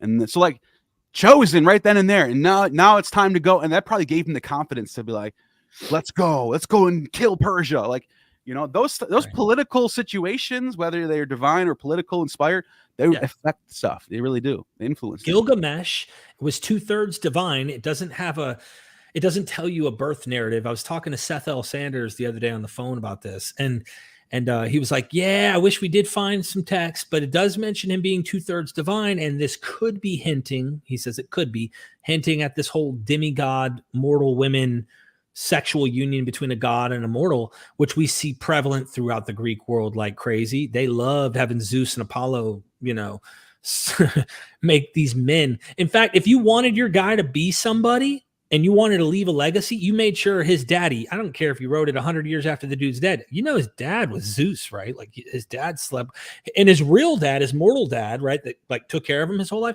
He was off to war on that year, or he was out here. And you just brought up a really good point, is that a lot of times in the ancient world, kings would claim descent from a certain god, or in some cases, a demigod or hero. So there'd be people who say, I'm descended from Achilles, who was not really a god, but he was such a good hero, you could almost be a god. Or you would have like Alexander's family was considered to be descended from Hercules. Caesar's family was considered to be descended from both Mars and Venus. So it would give them like a boost in their political situation. It's like, this guy is descended from the gods. And then you have in the kings. So there's the idea that Omri from the son of David is descended from the son of David. Now, if let's say in one situation David is historical, you're still giving yourself the credit of coming from David. But if he wasn't, if say David was a mythological character, you would still be like, I'm descended from David, which means I have that bloodline. I am the rightful king here. So there is this idea of becoming a rightful king from having the right descendant or being the descendant of some, you know what I mean? I'm sharing something with you just to like show people, and I'm doing a documentary right now with You want me to share it? yeah. If just for a second, it's from Richard C. Miller's book. These are people sired by Jupiter. You don't know who some of the mortal mothers are, but like we know these names, right? Achilles. You can go on. Hercules, Helen. Just And then on the far right, you have the mortal person. Yeah. The mortal mother, and the description is here in the middle. Then you have Apollo, right? This is a list of Apollo, and the demigod is the human / god, meaning Apollo had sex with list the mother, and there you have the child on the left. And so what he's doing in this book, by the way, just giving this endless Greek Roman sources to show you Jesus also, okay, for those who didn't know, was born by a mortal woman and a god. And as he overshadows her, the language is so wild. And I'm doing my Samson video where we go into this. Even Samson in the Bible, we always think about like, gods having sex with women from the Greek world. But when you get to the Bible, no. What's interesting about Genesis, just take Genesis or the book of Judges, for example, these women who are barren, like Sarah, Rachel, and this is not my words, these are academics I'm reading. They have pointed out over and over the language in Hebrew there. They're saying it seems like it's implying more. We assume it means, he just miraculously opened her womb. But the language even gives like Yahweh opened Rachel's womb. Well, what's that mean? I mean, if I opened your wife's womb, you might understand. And words like open or meeting in a field. Samson's mom, her name's never mentioned, by the way. It's really funny. This whole story is mainly about the woman, but the husband is not around, and I can't remember his name right now off the top of my head. But this angel of the Lord, angel of Yahweh, comes and meets Samson's mom in a field. Well, we have another passage in Deuteronomy, and I source it, I think it's Deuteronomy. It might be Exodus, but I think it's Deuteronomy, where it literally says if a woman has sex or gets raped in a field, she's not at fault. And this is not my words. This is Yair Zokovich with Seth L. Sanders actually recommended this whole thing and like thumbs up the whole thing. So take it up with Seth L. Sanders if you disagree with me here. But it implies that Yahweh, this angel of the Lord, had sex with Samson's mom. And Josephus picked up on this language. He said that the husband was jealous because in the biblical text that we have, he's like, hey, where's this angel of the Lord? I want him to reveal to me everything he revealed to you. So he comes with her when the angel of the Lord appears again to her alone in a field and then goes, please wait, I need to go get my husband, goes and gets her husband, comes back. And then he says to the angel of the Lord, hey, reveal to me everything you reveal to her. You know what the angel said to him? I don't need to do that. It's only for her to know. Then he goes, well, what's your name? And he says, that's not for you to know, and it doesn't matter. Whoa, dude, like those are some fighting words. Long story short, it's implied Samson is a demigod who was probably conceived by the angel of Yahweh and his mortal mom. Hey, dude, this is biblical. His name looks like a lot like Shemesh, the sun. It looks like there's some sort of solar. I don't know. I'm just saying. I'm pointing that out. Oh. Yeah, that's another point in several of the scholars point exactly what you said, Neil. Dude, he kills a lion barehanded. The only other dude who did that, Hercules. Yeah. But this gets off. Sarah, Rachel, go check it out. There's euphemisms, as Francesca Stavrakabulu talks about all the time, and eating foods, things like that, could mean sexual acts. And like the scholars pointing out, the author may be trying to tone down the clear mythical stories of divine births and mortal women that you see in other accounts. They want to demythologize that, which makes me think even later. I mean, I don't see accounts 6th, 7th century BCE that are demythologizing. There's a skeptic approach. Judaism has a very skeptic approach to some of the more superstitious ideas that predate it. And one of the big names that was staying in the court of Ptolemy in that time was Pyrrho, the skeptic. He was a high priest of Zeus too, and he's credited as being the founder of this philosophical school of skepticism. And like, so it's like, is some of his ideas getting trickled into this mixture of this great, new religion? Maybe, I don't know. Just I'm pointing that out because, like, you're right. There is a skeptic side of Judaism. For example, when Elijah is battling with the priest of Baal, and they're all doing all these weird rituals and cutting their hands and looking up, and he's laughing at them like, where's Baal at? I don't see nothing. And so it's like it's like he's almost acting like a skeptic in a way, saying like your rituals are nothing. Like there's only one God that can do anything, and it's Yahweh, and he's going to put down fire on you right now. So I'm just saying there's a layer of that going on there. There's also a layer of cynicism. There's layers of stuff happening. Cynic layer too. I am going to. This is so good, but we're not going to get through this whole list because we're up to 5 and there's 15, and we could try to hurry. Well, no. Well, okay. All right. Fine. Let's do that. Canonical texts that dictate beliefs, moral codes, and historical narratives. Canonical? Yeah. Or like. Say it one more time. Texts that dictate beliefs, moral codes, and historical narratives. Well, straight away, I think of the Code of Hammurabi and well, that's what this whole book's about. The one I keep bringing up is the Athenian law codes, Demosthenes and Plato's laws, also Solon, Lycurgus, some of this stuff, the 12 tables of the Romans. There's a lot of these law codes that are, and these are all, one thing they all have in common is they all claim descent from gods, from either Apollo, in the case of Solon. It was revealed Solon travels to Delphi and goes to meet the priestess of Apollo, and he gets these laws and brings them to Athens. They all have that in common. They're all divine laws from God. Yes, or else nobody would listen. You got to tell them that. Nobody has the monopoly on law codes, moral codes, any of that. Yeah. They all owe an earlier. It's all evolved. Every single civilization is borrowing from an earlier one. This stretches into prehistory, even though the earliest accounts we have from like Sumerian law codes try to paint it as before the divine kings, before the kings literally were, born, brought to earth. It was chaos. So there's always this image of chaos everywhere. And there's no order and no law and but that's not actually the case.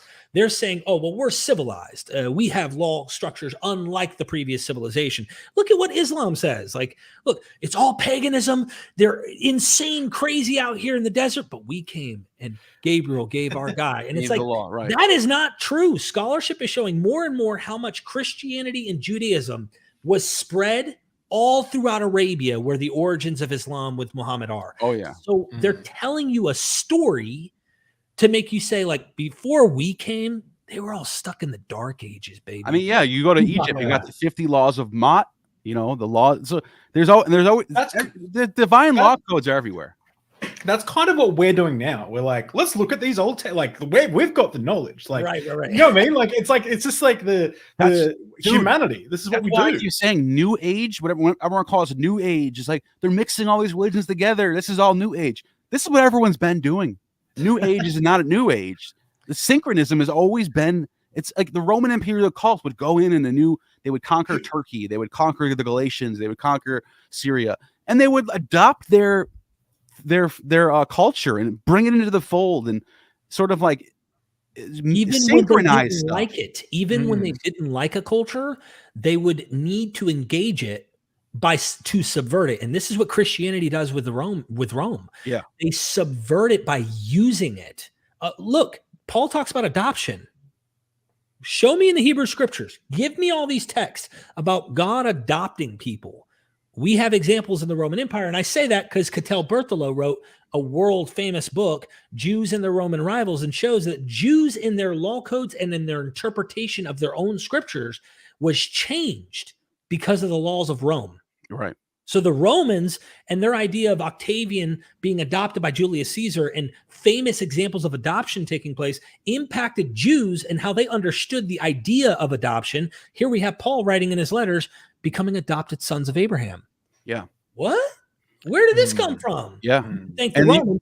Not because they liked the Romans. They saw how successful it was, and they were competing with them in many cases. This is what the Ptolemies did with the Egyptians.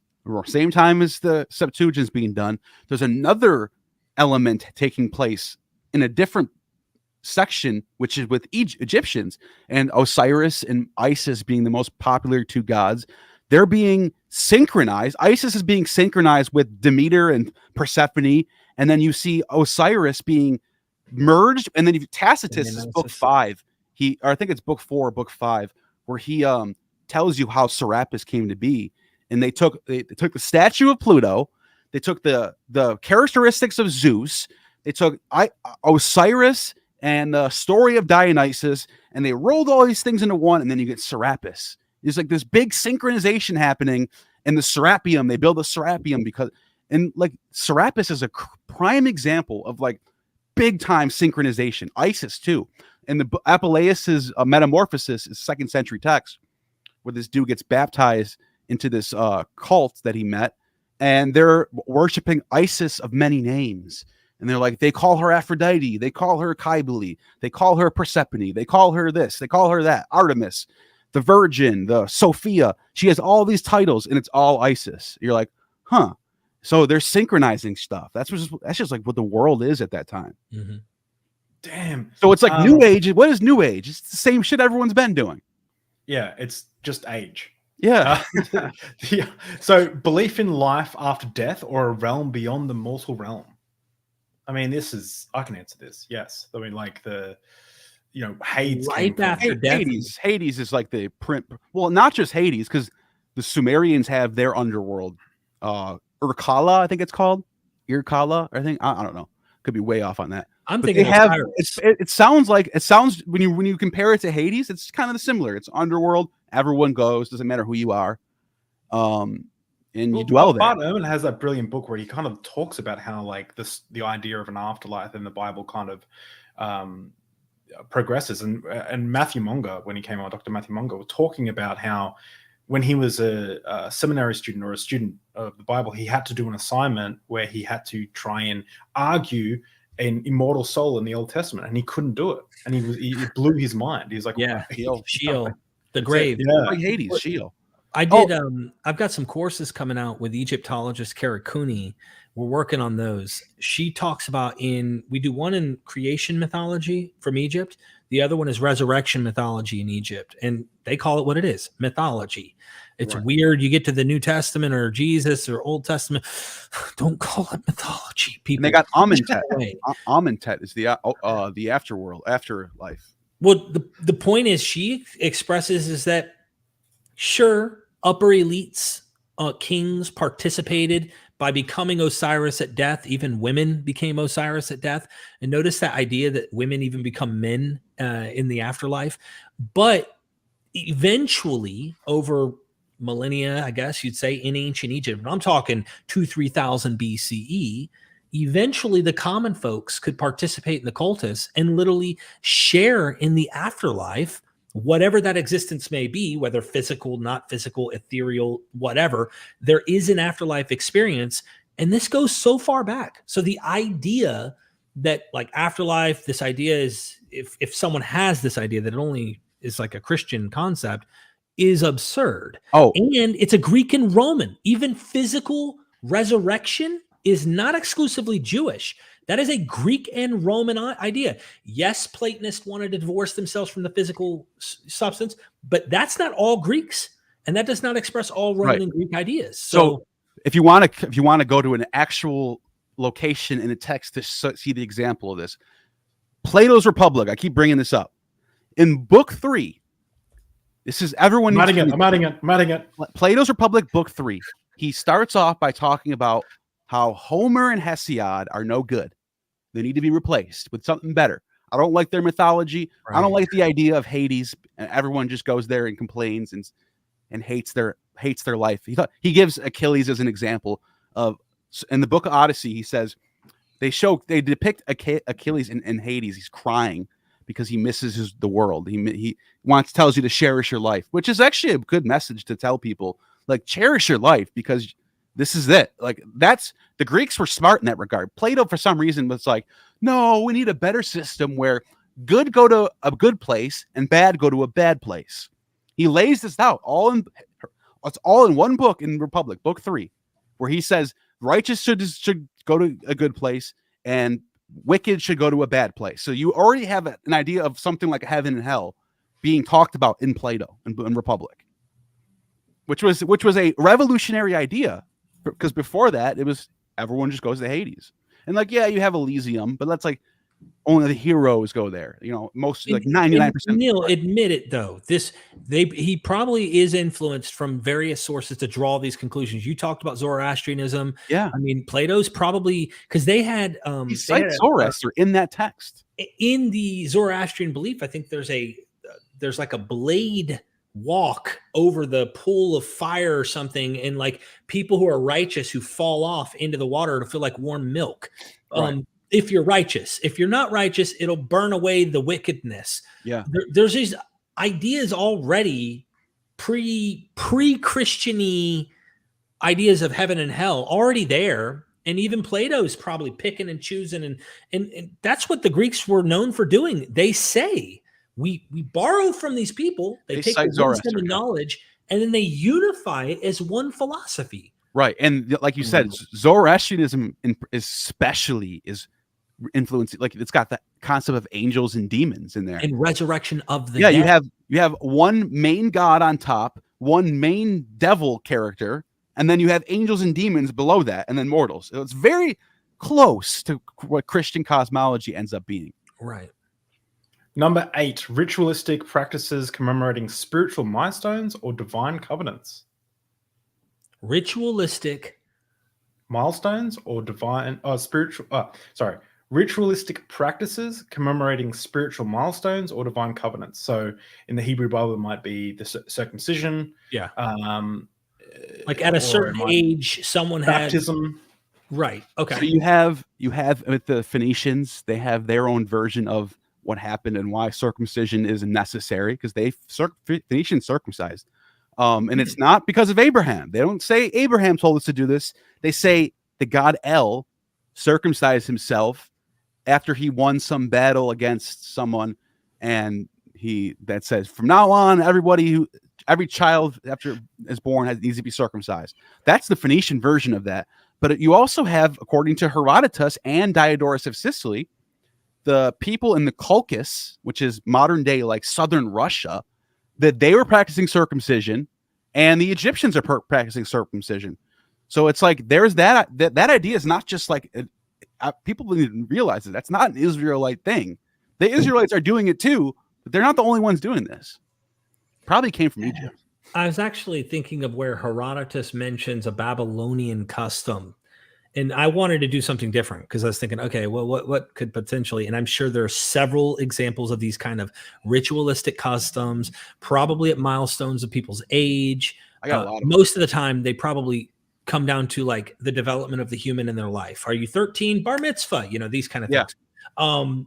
I'm thinking of the Babylonian practice Herodotus mentions, where he describes it as this horrible practice that he's like, why are they still doing this? And this is happening. The ritual king slaying, where they take they would human sacrifice somebody. It was a human sacrificial rite where they would take somebody, dress them in purple robes, and put a crown on them, and then slay them in front of everybody. And it was a sacrifice. I'm thinking about the Babylonian prostitute practice. The Temple of Ishtar. The women, the young girls, better yet, that are hitting puberty once in their lifetime. And I'm giving you a nutshell of what Herodotus described, and he called it this debauchery. I mean, he's like, this is just this horrific practice where these poor girls going into puberty have to sit outside along the aisle wearing their temple veil.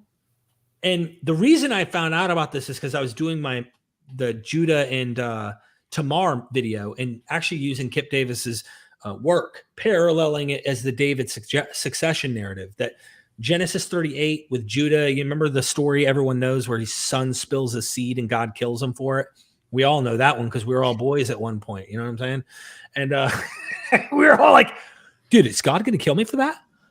Bro. So what ends up happening is I found that interesting thing, and the girls would meet a stranger that they've never met, and that man could choose whichever girl and throw a few pieces of silver on her lap, and then he would have sex with her. Random girl, random guy, and then they would take the silver home and say, hey, all right, I've practiced the custom that they had, which was not just like it was religious. They Right. are prostitutes of a temple of a goddess. So they had this strange backdated, kind of like we see remnants of human sacrifice in the Bible. It is there clearly. Francesca wrote her first book, her PhD dissertation on that, Stavrakopulu, and it's clearly there. Kip Davis has come on, talked about this. You know, they used to sacrifice firstborn children as a custom to the god or gods, and that's something that came to mind. I don't know. They have. Go ahead. I was just going to say the Tikka, I think it's Tikkapians, or the a group, a nation of Aboriginal Australians actually do circumcision as well, but it was a type of it's a different type of, they like essentially cut their penis in a certain way. It's not a fun thing to Google, like I just did, but yeah, there's like, isn't that interesting where it's like they definitely had no contact with that part of, like, they've been here for 60,000 years, and you know it's still somehow humanity's got this instinct to just cut their penis for some reason. I mean, weird. You know, I'll just switch it up from the male spectrum to the female. I'll be right back. This is a really cool one. So there's a story from a guy named Poseidonus. I don't know how you pronounce it. Where he says that there's a island in the Atlantic near Britain, like way over in the Atlantic, and there's these matriarchal society. All women live there. And you're like, how do they survive? How do they maintain without having males to like keep the population up? Well, this is what they do. Every year during a certain time of the year, the female virgins at a certain age, I don't know if they said it was like 12 or 13 or something, they would be sent down to the mainland to go get pregnant by men. And they would come back up to the island. And this is where it gets crazy. These women, when they would give birth to these children, the male children would be ritually eaten in honor of Dionysus, who is also killed as the story where Dionysus is killed as a baby, and they take his flesh and the Titans rip him apart. So they would mock this ritual. They would kill the males and they would raise the females to become Bacchants in their tribe. Whoa, where is this? This is in Poseidonus. It's also in Strabo. Oh man, I love what Neil just said. There's a lot of stuff like that out there. We're digging up old fossils, and this is what we love doing too in these myths, and noticing that later on you still see the echoes, the whispers of an archaic, fucked up practice. I mean, bro, look, eat my flesh, drink my blood, Jesus said. What? Dionysus, that literally the ritual of chewing his flesh. Where's the book at, man? You were here, Neil. You probably know where my books are better than I do. Yeah. I've got the fourth gospel, the Dionysian gospel. Dennis R. McDonald's book goes over this, turning water into wine. In fact, I feel like I got to share this, but I probably shouldn't waste your time. Hang on a sec. Hang on. Let me just pump the brakes here. Neil, are you okay to go over a little bit? Derek said in private chat that he's okay to go over. Yeah, I can go over. I'm only I'll charge you like, I don't know, 3,000 every 5 minutes. How's that sound? Well, there's also, I do want to bring up that everyone who super chats, Neil will remove one article of clothing. So it says it's from MythVision, but it says on the thing by Neil. So just so everyone is aware. Dude, just to tease people, like I'm sharing this book here to show you. You see this? Miracles in Greco-Roman Antiquity, Wendy Cotter. Every miracle in the New Testament has antecedents in the Greek and Roman world. Okay. You might say, but I found that miracle also in the Elisha narratives. You're right. And those are also in the Greco-Roman world. Right. So do yourself a favor, read this book before you complain to me about any problems. Okay. But my point is, turning water into wine, Dionysian.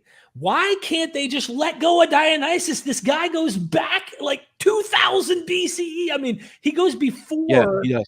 Like his name is in Linear B inscriptions in archaeology. He's old. He's an old ancient god.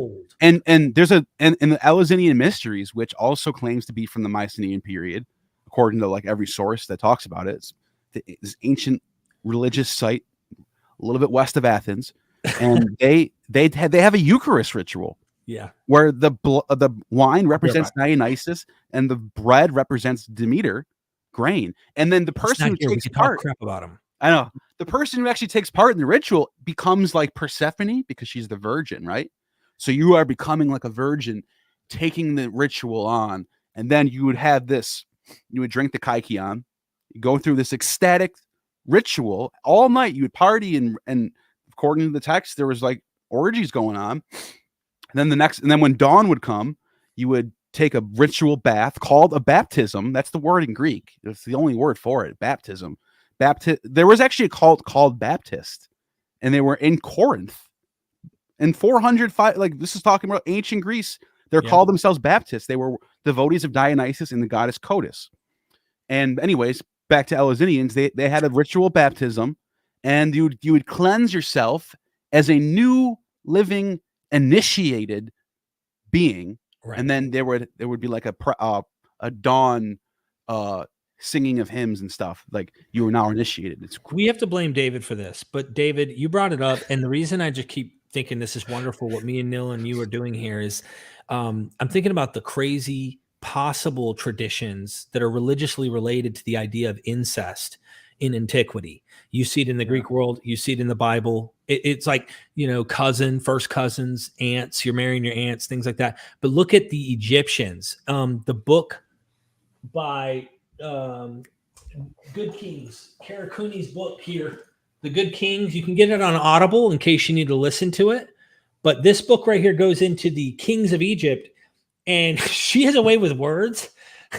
she has some words to say about these kings. Good Kings. You really should check it out. But she points out, like, they had this practice of keeping the bloodline and having children with your own family, and the kings started to like malfunction genetically, if you know what I'm saying, through incest, and they couldn't even have kids anymore and stuff. So they're like deformed. Some of these later pharaohs are like deformed. Why are they doing this? Well, you might look at some examples in Europe where they did this, and they had a superstitious kind of concept about bloodlines. Anyway, sex is crazy. Ugaritic, Sumerian, Greek, and Egyptian sexual rites and rituals and phallic like the idea. We should do a whole episode on just like sex. Yeah, that's another thing. I would in the Eleusinian initiation. They would after you had that after you did that Eucharist, basically, they would bring out a phallus in a chest, and the priest would bring this chest out, and the initiate had to open the chest out, hold the phallus. It's a giant golden dildo, basically. Cloacticus. And it represented Dionysus's phallus. Or in the case, this is related to the Egyptian Osiris too. Yeah, there's an overlap happening there. Herodotus mentions this. It's part of the ritual. And you would say magic words. You'd say certain words. I forgot. It's like something to do with I have taken from the chest, I have put back from the chest. Then you put the phallus back in, and that was the end. That was part of that ritual. It was some cool stuff going on there. I'm just imagining. Oh, I wanted to say something real quick on the triumph of science. That I love this because there's this religious attitude of being pure in the bloodline, and then as a result of that, you see like bad things happening. Right. But in the exact opposite sense, people who are mixing with other cultures, you have better genetics. It's proven scientifically. The more you mix up the more diverse, like a European mixing with an Indian, the more diverse, the better the more healthy you are, because the best genes always win out.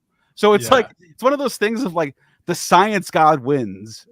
Yeah, right. I just love like the fact, like thinking back, like evolutionary, like we're just like evolved apes essentially, and it's like I'm just imagining like if you could like communicate with a lion and explain these, like, well, there was a phallus thing in the chest and lifted. Like, I just imagine, like, what the fuck are we doing as a species? Yeah, like, we're just. What are we doing? Like, this is so wild. We're just. It's true. And some people literally think a woman ate a fruit and all shit went to hell. I mean, you gotta be pretty dumb. You know what I mean? I know. A community congregating regularly for worship and spiritual edification. I'm going to hand that one over here to my brother here who's been interviewing. I just mentioned the Eleusinians. They would have these twice a year, wintertime and springtime, and they would have initiations. I think the spring was for the greater mysteries, and the winter was for the lesser mystery. But it could be the opposite. But Where anyway, are these? Where are these? It's right west of Athens. So right, Eleusis is in Greece, right near Athens, like literally half an hour drive away, like right there. Actually, they had a procession where they would walk from Eleusis to Athens, and that was part of their procession. But yeah, there was that.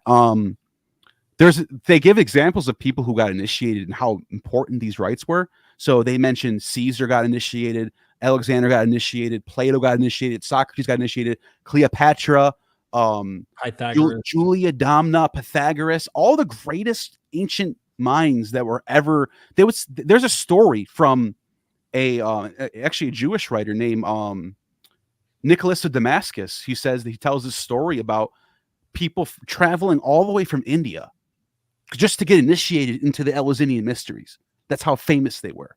He tells this wild story of a guy named Damaris, who was an Indian Brahmin, he says. And he gets initiated, and he said his life was fulfilled.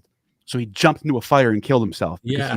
He no longer feared death. He was initiated. It reminds me of Peregrinus. I was telling you about with Lucian before before this show earlier, we were talking about your upcoming script. Peregrinus was a Christian. Lucian's making a mockery of Christians, as well as the situation with Peregrinus, who went and publicly announced, I've hit it. I am at my peak. Philosophically, I hit my ascesis. It is time for me to end it and go off and leave this mortal decaying lower. He was a Stoic, but he was, time to go.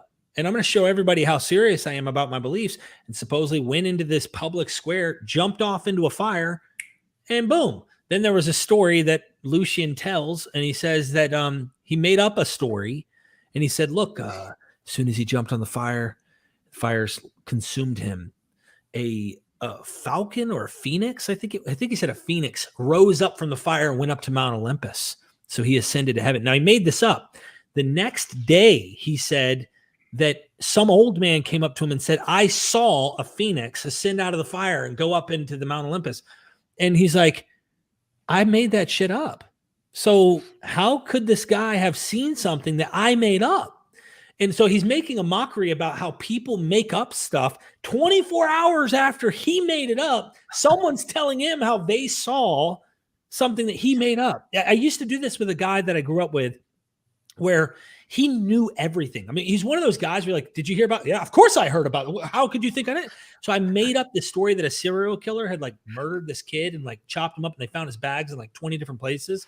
And I made it up and like, did you hear about it? Yeah. And I was like, I made it up, bro. And he was, no, but there really was a serial killer around here that, and I'm like, dude, you're so full of it, bro. I can't ever have you just be honest.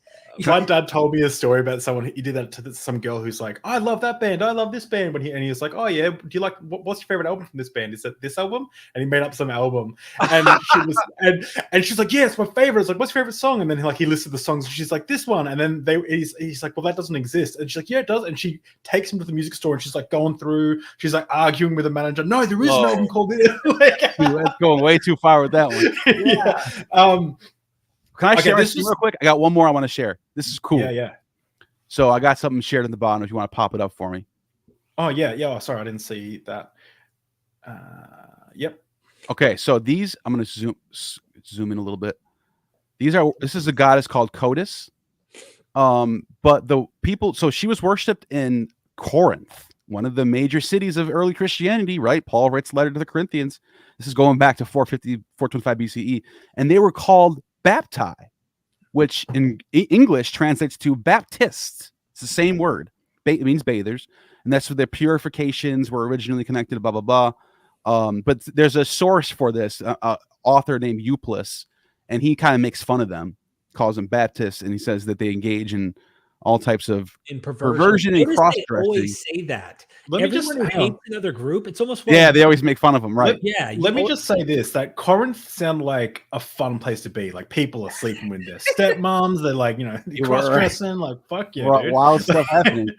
But anyways, they were called Baptists, and they were like, it was basically like a Dionysian cult where they engage in ecstatic, religious, spiritual, stuff, that type of stuff. But But that the one of the people that he mentions in the book, Paul, is Alcibiades, was a student of one of the students of Socrates, who was a Athenian general, and he says he's one of these Baptists, and he makes fun of him in that book. But so if he was initiated in there, it must have been pretty big, you know. And David, just the point, like you can go back and you'll notice that usually it's kings or elites that get to practice that. It's later that you find they start opening it up to more people. But it seems that this was more of a practice that people who were important, powerful, probably had money or were in some type of political power that had these opportunities to participate in these rituals. And they become patrons of it, of it too. Yeah. So this is one where I know that as a Christian, I would have said that this was exclusive to Christianity. Core teachings emphasizing virtues like love, mercy, and charity. Whoa. Really? Because core teaching. I'll give you a prime example. The Dionysian cults were known as the egalitarians. They would honor things like poverty and virtue and being equal, having women in charge. And this is stuff that Christianity sort of takes on and does it in its own way. But like the Dionysian cults were doing this for centuries before this ever came up. That's what I would say to that. And look, so even raised right Buddhism, but that's Eastern. You know what I mean? Yeah, I think that's kind of the Cynics. The Cynics. This is not a religion, but it's a philosophical group in Athens. Again, they were staunch opponents of the rich, of greedy rich tyrants, and they would live like Diogenes was one of their leaders. He lived in a bowl or a what do you call it? He lived in like a little a barrel. A barrel. Yeah, he lived in the middle of Athens in a barrel with dogs surrounding him. He fed the dogs every day. Dude, he would go get his water from the river and drink it with his hand. And these people, they would honor that type of lifestyle, that Diogenes, right? Impoverished lifestyle. Yeah, Diogenes. Yeah, I told my cousin about that. I was on the phone to him, and I'm just telling him like, yeah, he lived in a barrel. He would masturbate in public. He would, and he would say stuff like, if only I could rub my belly to get rid of hunger. Like he was, and he would like I told this big story, and I'm telling him for like 5 minutes. He's just listening in silence, and then at the end, we live in this place where there's like a Tabor is like the derelict place where I live, and he lives there, and he goes, do you ever think that Diogenes lives in a park in Tabor? Because I swear I've seen that dude. And I was just like, I just lost my mind. It was so good. The name cynic, it comes from the Greek kunikos. It means dog-like. It literally, it's becoming having like a dog-like existence is the way to happiness. Is what they believe. There's a story. I don't know if it was Plato. Who was the guy? There was Plato or Socrates or Aristotle. One of them was like around the same time as Diogenes, and he went into. Let's say it's Plato. I don't know who it is. Plato and Diogenes were like opponents in Athens. Okay. Yeah. So Plato both were students of Socrates. Yeah. Okay. Plato invites him around with a bunch of other philosophers, and he comes in with muddy feet, and he starts stamping on Plato's carpet and says, I tread on I stamp on the pride of Plato. And then Plato says, yes, Diogenes, with the pride of your own. Yeah. Like, they were all, there's a lot of stories. I have there's a source text about everything that happened in Diogenes' life. And it's a lot of it is him clashing with Plato. Let me give you a better example. So Plato was doing a teaching on like the human body anatomy. And he's showing like, basically we are just like bipedal chickens, and he's like explaining how the human body is just like a chicken body. So Diogenes like storms in there with a chicken in his hand. He's like, look everyone, I got Plato's man. And they're all laughing at Plato, and I guess Plato was like so embarrassed by this. But there's a lot of cases of Plato and Diogenes clashing, like their philosophies clashing. I'd like to make one comment about this that I find powerful. Greeks had a god named love. Okay. Eros. This is a very important point when Christians make this argument. And this is something that Richard C. Miller in his book, where did it go? Resurrection and Reception in Early Christianity, that I'm doing my next documentary on. He goes and shows that Christianity, like I said earlier, subversively takes down the existing philosophies. It's competing, right? At first, it's just competing and it's a nobody. But why did it gain traction among non-Jews? This is a big question that Dr. Miller points out in the book. Because Paul became all things to all people. In his letters, he'd become like a Greek to the Greeks. And he literally uses the word Hellene or the Hellenist, and then he also will use the word for Greek. Literally, they would call themselves Greeks. In fact, Romans, even by birth, oftentimes would call themselves Greeks culturally because it was something to look up to. It was something to call yourself in culture. But it means Phil Hellene, lover of Greek. You wouldn't say all these attributes of the Spirit that Christianity wants to say are good moral things to a people who don't already understand what those things are. He doesn't have to explain what they are. He doesn't have to break down what these things are. They understood what these moral things were and how he was packaging them for the philosophy of Christianity under the Christ movement. So like the point that Richard C. Miller might say in response about this question is, what do you mean? There was already these moral codes, moral things already for centuries. The Christian philosophy wants to make them in their own vein and say, truly, anyone who's doing these things, they must have the Spirit of Christ. And that's why people like Justin Martyr, who are arguing against the Platonist and also trying to say, we believe nothing different than you do about your sons of Zeus, et cetera, et cetera. And he goes into the Dioscuri and the list of seizures, right, the whole nine. He then says stuff like some of these philosophers before Jesus were Christian. Right. Well, why would he call them Christian? Because they knew they had a philosophy and a lifestyle that they lived that only a Christian would live and have. Well, that's kind of an odd way to make someone a Christian before Jesus even existed. It's what they did. They saw their philosophy. They saw their lifestyle. They saw their behavior and the morals. And that's why he demonized the sons of Zeus and things like that, because he said those were demons.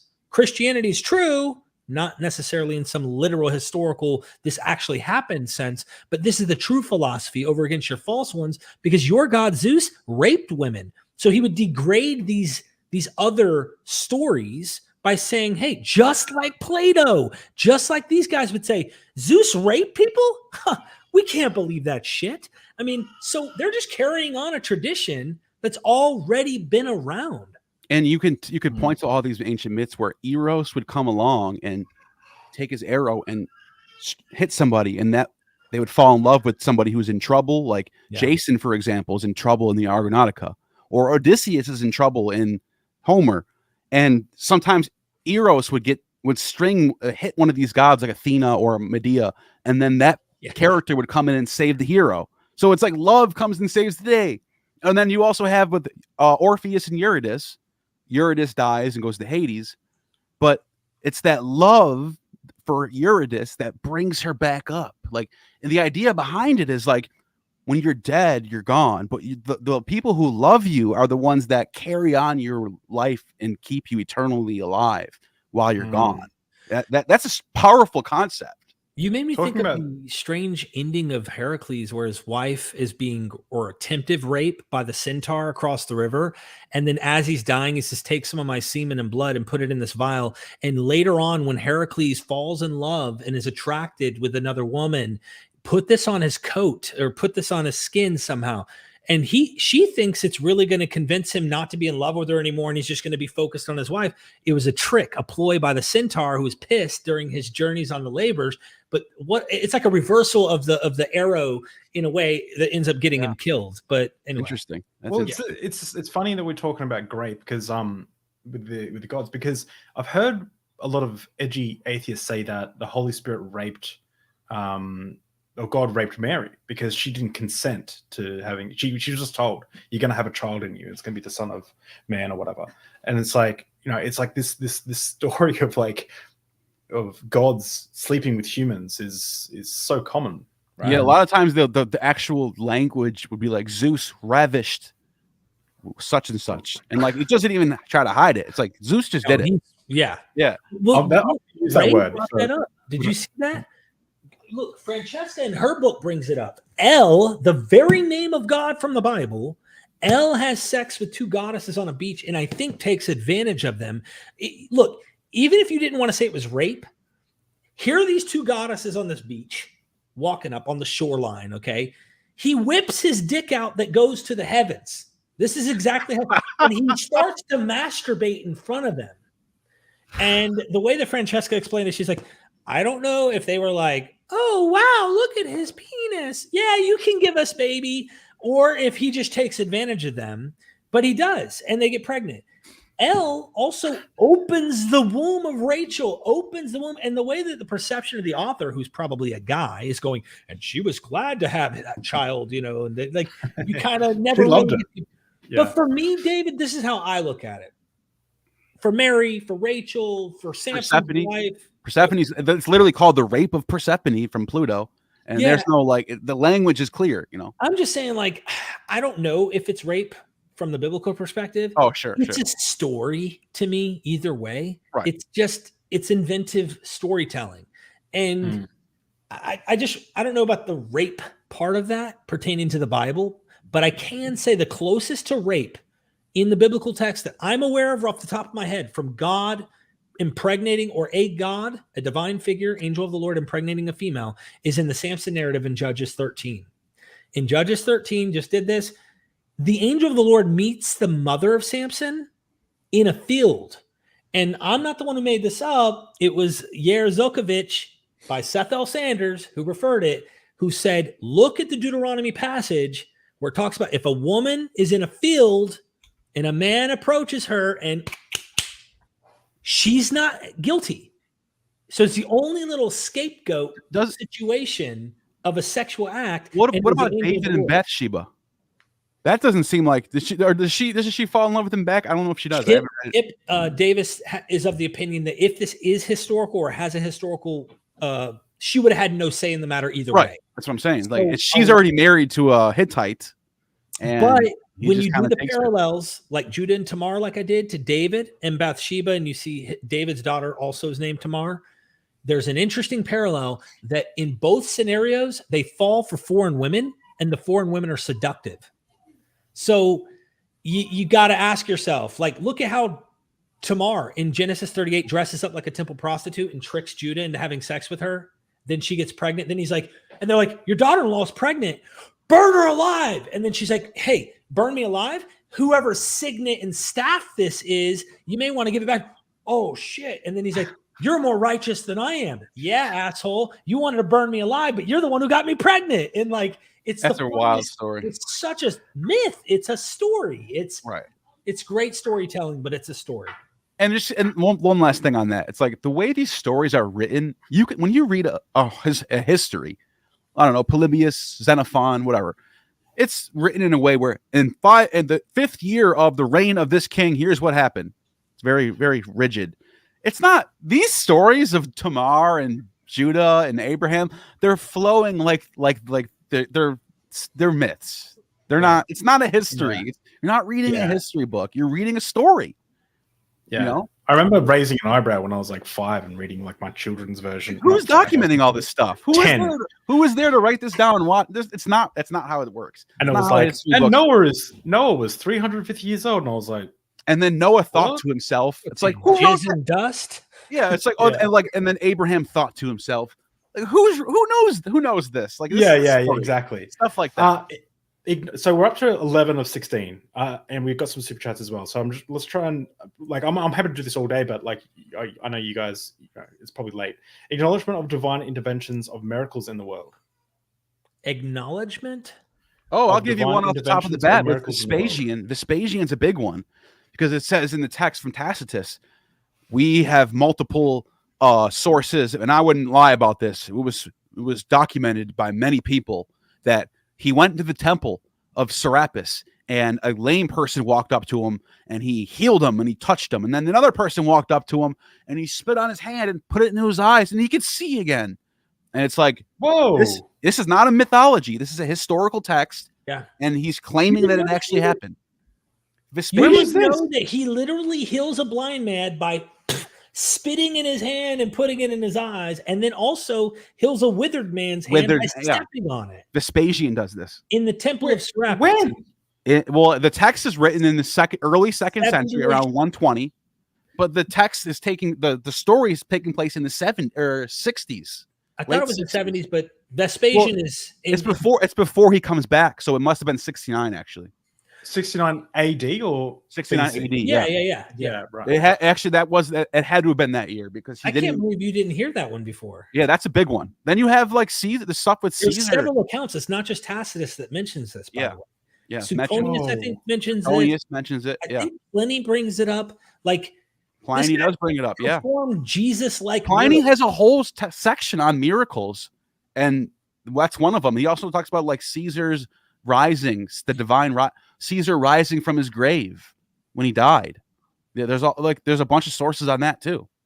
And there and obviously this is crazy. I didn't think we're going to get all of these, but like every single one of them, it's been very easy for you to just point out. Yeah. Pre-Christian idea, like these are pre-Christian, ideas that have been. Well, that one is contemporaneous, I would say, with the gospel material. Yeah, it's contemporary with it. Yeah. Yeah. So if you're looking for something that pre-Christian, Asclepius, baby.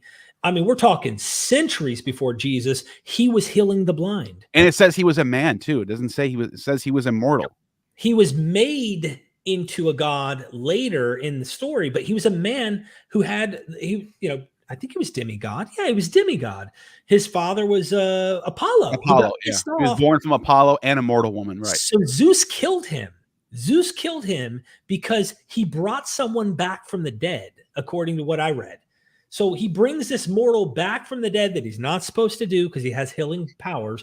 Zeus said, hell no, zaps him. Apollo comes up to Zeus in Mount Olympus and said, hey, bro, I'm about to whoop your ass if you don't bring my kid back because that ain't right. And I'm making this up like the way I'm saying this, but he goes to Zeus and says, hey, this ain't right, bro. And to keep it with historical, and let's just to give you an example of a historical person, that's not a god.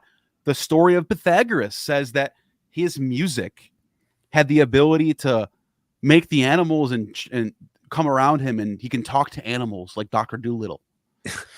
That's Pythagoras. And his music had healing effects. Yeah. 12 in organized clergy. Sorry? Water into wine miracle Dionysus. Just saying. Oh, it was really milk into wine, by the way. It was milk. No, there's different versions. There's another one where it's water. Okay, I know about Pausanias. Pausanias tells you a story about priest in Greece. Sorry, David. Who would once a year, they would get a bunch of barrels ready, fill them with water, and then they would close the temple and lock it. And the next day they'd come in. This is the temple of Dionysus, and they would open up the temple and it would have wine in it. So I am totally okay with this, by the way, for everyone. I feel bad because we said 2 hours, but if you guys can go longer, I'm totally happy to go longer. Where are we at? We're up to number 12 of 16. Let's round it out to 2:30 then. 15 more minutes. All right. Okay. Well, in that case, we'll probably have to do some super chats. Yeah. Okay, let's jump into some super chats and then we'll run back to this, but we'll have to call off super chats for now. But so stop giving super chats. But one of the super chats is actually from our Archbishop of Deep Drinks, which is if you go to Patreon, you can become a Patreon supporter and join the clergy. But Jason Rollins, do you guys think there's a valid way to utilize arguments from silence? A valid? I mean, and let me just say this. In October, we had the October community stream on Patreon, and he came on and he tried to explain to me Bayesian analysis for mythicism. It was actually the only time in my life I've had a conversation with someone who subscribes to mythicism that I actually didn't walk away wanting to bash my head against the wall. It was actually a productive and enjoyable conversation. Well, anyway, I've had a bunch of people like that. Like me and I don't know why they're not public. Because some of the Aaron Adair. No, me and Aaron Adair had a good one. Well, Aaron's great. People think it got heated, but that's just how me and him are. We get on the phone like that. It's just how we are. We're fine. We're fine. Yeah. And then I had Michael, what's his name? Derek, your friend, who's a mythicist, who wrote 70. Michael. Yeah. He came on my channel about 2-3 months ago. We had a 2-hour discussion about mythicism. Completely level-headed. I had a good time. Thought it was hey, that's cool. I like your theory. I've come to realize it's just a few people give it a really fucking bad name. But just to answer the super chat though, like I don't know of a valid way. I think it's a bit subjective. Depends on what it is. I tend to think that like if there's really good reason something should be there and it's not. And we have all the other, it's almost an inductive or deductive argument. Can't remember which one it would be. But like, why, for example, you bring up Herodotus not mentioning Jews. Is this because Jews weren't called Jews at the time? Is this because Israel wasn't called Israel at the time? Is this because they were technically under another nation? They were part of that nation at that time? Is Herodotus like going to Persia and really these Jews are Persians in his eyes? I don't know. I mean, but my point is the argument from silence should raise other questions and raise suspicions and not just keep finding little other excuses to get out of it. Why is it the Elephantine Papyri is polytheistic and doesn't have all this biblical stuff?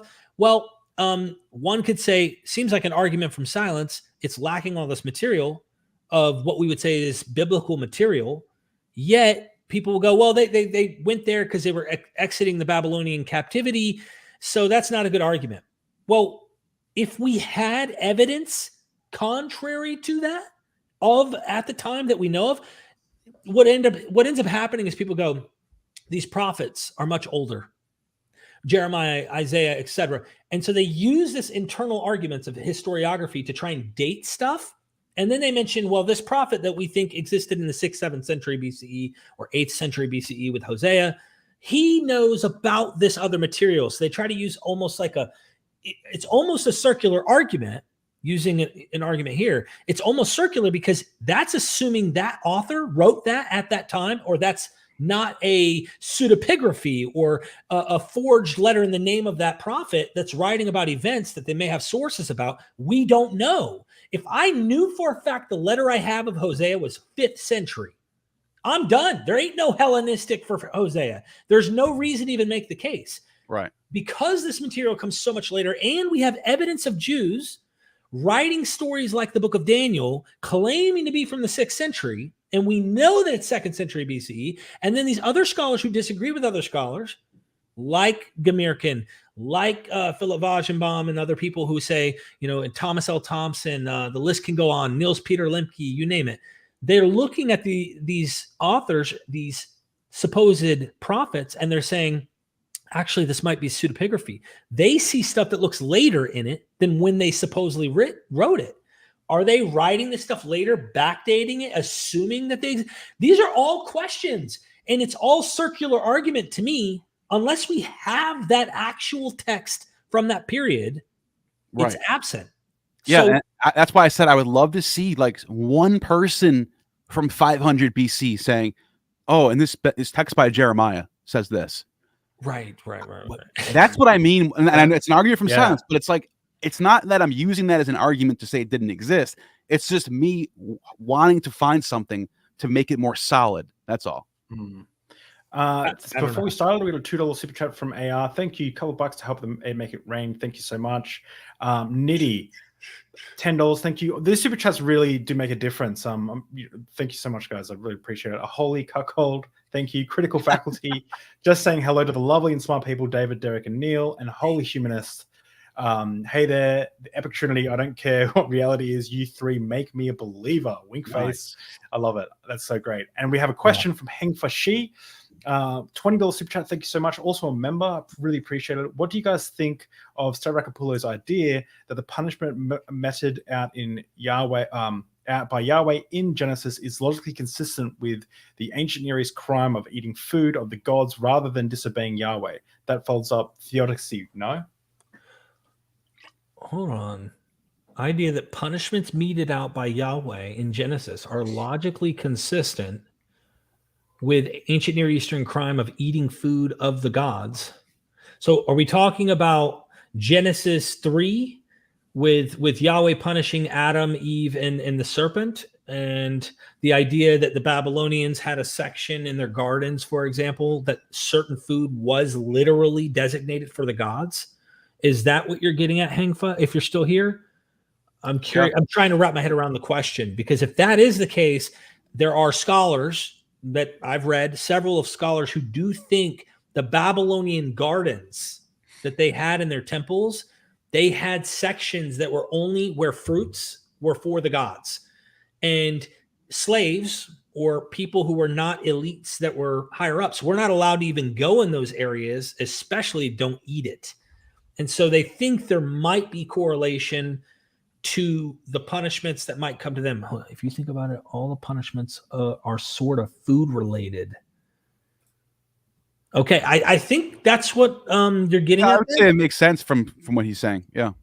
Sabrakapula makes sense. And then there's the idea that like the symbol of this coiled serpent having to do with knowledge. Right. It's sort of a universal symbol. You see that with the Greeks.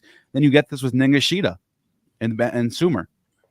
And so it could have something to do with that being Gilgamesh, a symbol of that god. The serpent distills the fruit from Gilgamesh. A serpent coiled around a tree, right? So it's interesting, to say the least. I don't know if every punishment is related to food, but maybe food is related to sex. I know this sounds funny, but I did my video on Judah and Tamar, and I went through and documented all the sex in Genesis. Oh, dude, someone who runs Game of Thrones, make a video on Genesis, a whole show. I literally jokingly say Genesis starts off with a bang, and I mean it literally. Like Genesis 3, Adam and Eve eat this fruit. We don't know if the serpent slept with Eve. Some rabbis think there's something happening there, and this is a euphemism for some type of sex. Yahweh, we don't know who slept with her. Something might have happened with that eating of the food. Later on, you see this happening over and over and over. So it also interests me personally how Noah is drunk off wine and then his son sees his father's nakedness. Makes me think of a Bacchic type of like Dionysian. I don't know why I keep going back to this. Well, he's a planter of the vine, you know? Right. It's the idea, yeah. But even with Lot and his daughters, he brings wine. Like two angels of God go, hey, get the hell out of here, bro. I'm about to nuke this place. And they're like, hey, make sure you grab the wine. And then they get their father drunk in a cave down the road, and they both sleep with their dad.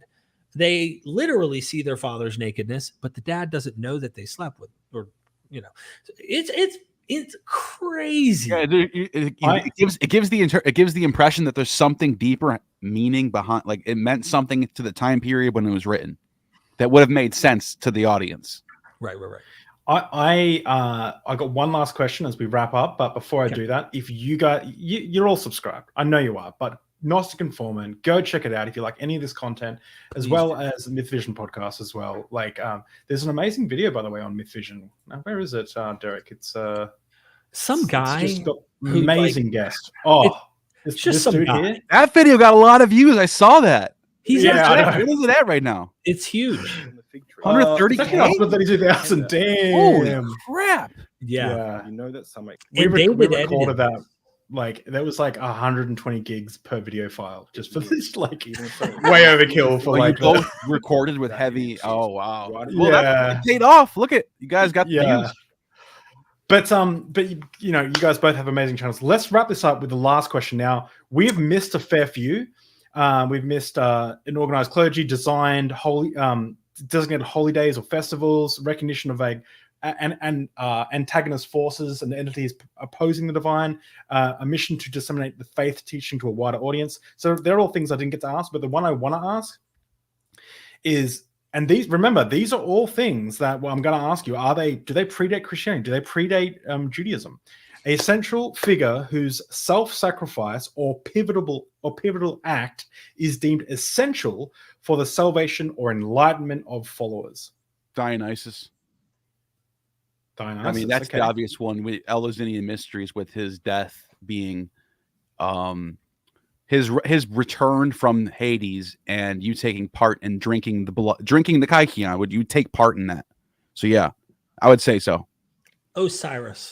Osiris, big one, yeah, big time. Without Osiris, by the way, Osiris and Dionysus are interchangeable according to a lot of these ancient writers. I had to just go to. You're right. It's a different god. Like I'm not saying they're the same god, but like yeah. I went to the Mac Daddy Egyptian god because the Nile, right? Like you wouldn't have your agriculture, you wouldn't have your bread, your yeast, you wouldn't have that resurrection of the plants from earth, which also represent an erection out of the ground, which is super sexual. The entire mythos is sexual. Your food, your bread, your yeast rises. The whole idea of that is also sexual. There's a lot in there that you got Adonis, where Adonis's death, and this is not with people's soul or anything, but like they would, the Syrians and Phoenicians would believe in Adonis dying, and every year when the river, it was called the River Adonis, it's called River Abraham now, but it was called River Adonis, and every year around spring, it would turn red because all the rain would bring down the rock material and it would get into the water and it turned it red. It looked like the blood of Adonis. And that was the same time when plants would start to grow. So it's like the blood of Adonis is giving salvation to the world. The plants are growing. So there was a lot of Adonis was like that too. So very cyclical. It's more nature. And this is like Tammuz. A lot of scholars think Adonis is a evolution of Tammuz Demutzi over being passed down from the Assyrians to the Syrians. And Adon means Lord. So Adonis, Lord. And for those who don't know who Tammuz or Adonis, really Tammuz is, that's related to Inanna. So you have Inanna. We've all heard of the goddess Inanna, 2000 BCE, or maybe even older than that, in Sumerian myth, who's a female goddess who like goes through the layers into the underworld and like is shedding her clothes while the demons are around, like literally wanting her death. And in the end, she just practices. They peg her up. They peg her up on a wooden thing, and it says that she's lifeless. Right. She's dead. And then they had to send Gali, they're like eunuch priestesses, to come down and give her bread to revive her. Water of life and bread. And then as she resurrects, the plants grow. Right. So there's all sorts of stuff with that. It's just the idea of a one-time for all finishing thing. That is a merged idea of several things happening later. Yeah, I think. And you have several figures that might be these heroic figures, maybe even looking at the Caesars who represented the nation. Kind of like we see the hint in the gospel say something like, isn't it better that one man die for the whole nation? The Maccabees gives this idea with the 7 brothers who get martyred for the nation, but also the idea of the Caesars representing the nation of Rome and their mythos that comes behind. So there's a lot there. I would say there's something with the imperial cult that plays a significant role as well. So that's amazing. So to answer the question on the screen, God, myth or fact, where do we draw the line? I think the jury's still out and they need to go to your channels to kind of keep diving into these subjects, because you guys are about to release some banger documentaries, banger videos. But I think, to me, it seems like a lot of it's pointing to a lot of its mythology. A lot of it's, at least these ideas have been developed over time. They're memes, essentially, in the zeitgeist of the time. But one thing I do want to say is, guys, your channels are blowing up, and my channel's going pretty well as well. Last time you guys were on, I had 1,200 subscribers. Now I'm at like 4,500. That was like 7 months or so. You guys have gone from what, like Gnostic. And what will continue to happen with you? It's going to keep going at that rate. So instead of 4, 8, 12, it's going to go 12, 24. Boom. That's what you're starting to notice. It's like there's like this multiplication. It's like exponential. As long as you keep doing it, man. As long as you keep content. Content's good. Your content's good. You'll be fine. Oh, thank you. And you guys have both of you guys have just crossed 100,000 subscribers and just like exploded from there. Like what, Derek, you're on 166 now.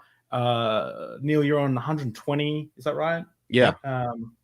Dude, you guys are just like coming out soon. I got a documentary coming out soon, the next couple of days, on early Christianity, and I'm only focusing on the first 2 centuries. That's it. Ooh, you don't want to miss it. That is wild west. The question is, I'll leave you the question. We all know that the schism around 150, about the middle of the 2nd century, the schism between the Gnostics and what they call proto-Orthodox. I hate that word. The question is there a way to say this side is correct in interpreting the Bible and this side is a heretic? The question is can we really say that? Like, if we look at Paul and the Gospels and we look at what the Gnostics are saying and what the proto-Orthodoxes are saying, is one of them vindicated over the other, or do they both have some points? Are they both drawing from the biblical text in their own way? That's what I'm going to answer. And it's so, oh God, we got to talk. We should do a follow-up after that documentary. And just teasing with my upcoming one, the next one I want to drop, it depends on which one gets edited first. I want to do the myth of Samson. To me, Ooh. and the reason I want to say something. If you've seen any of my documentaries, any of them, Adam and Eve, Cain and Abel, Lot, Sodom and Gomorrah, Abraham, Jacob, Joseph, Moses, I just dropped, any of them, no story in the Bible is more strange in the way that it acts in the biblical text than Samson. And you bet your ass I'm making the case that the biblical author is borrowing its narrative. Obviously, there's influence from Gilgamesh into the Greek world, but I'm saying they know Heracles. They know the myth of Heracles, and they are using that and the Greek sources to help create the story of Samson. And you'll see later, I make the case, they're even talking about the god Dagon in Jewish sources written in the 2nd century BCE. And the idea of Philistines, all that's still being talked about by Jews in the 2nd century BCE. So most scholars would just say, man, this was written, the Philistines influenced Jews at 1000 BCE. And that's what, no. Like, this is still going on all the way into the 2nd century. So, and another thing that highlights what we've been getting at is like, when does Judaism come around? Well, the archaeology shows that you don't start seeing synagogues until around 200 BC. Right. Archaeologists have not found. We haven't found a synagogue that predates 200 BCE. Well, not only the synagogues, the first temple, immersion pools where Jews would ritually bathe. Yeah, we know there's thousands of them, and we know where they're at. Jonathan Adler, who's like the leading archaeologist on this, he has a map where he pinpoints on a map all the way through the Levant.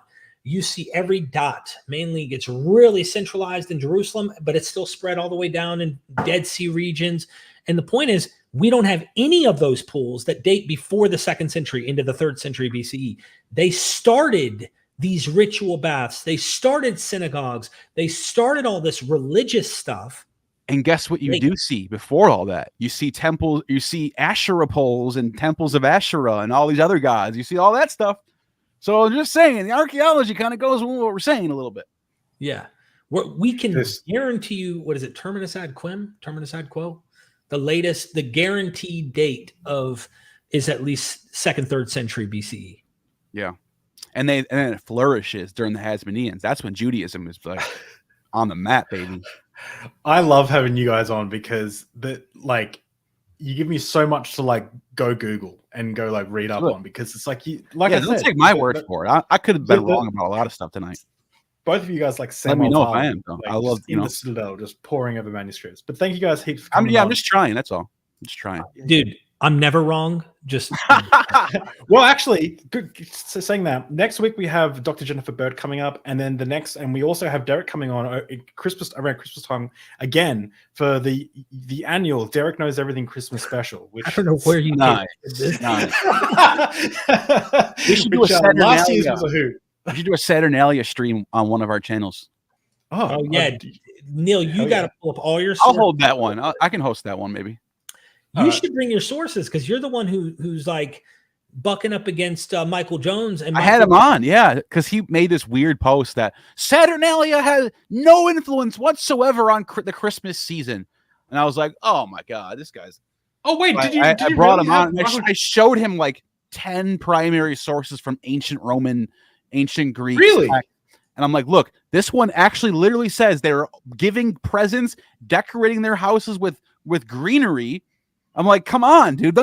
He was like, but it doesn't say anything about, he was looking for an outlet. Right? Why this is what I don't understand is because I don't know why Michael cares. Who cares? Lots of things are pagan. Lots of things are not from. It just helps when Christians say we started this and had no influence. It wasn't done due to. He recently said it was that Halloween has nothing to do with Samhain. I'm like, who cares if it does? What does it matter? He just doesn't like holidays for some reason. He just wants it all to be Christian for some reason. I don't know. Oh look, man, sounds like a dogmatist to me. He dressed his daughter up as Gandalf, and I love that. Huh?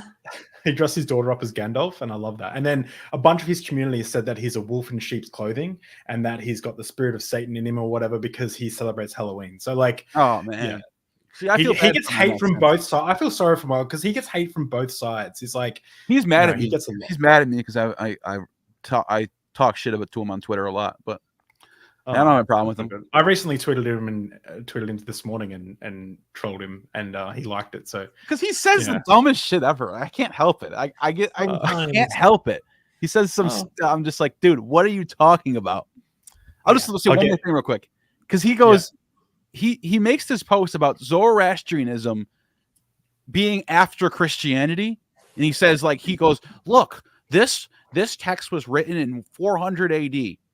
And like, he's talking about a translation of one of their central texts, which they have a bunch of central texts.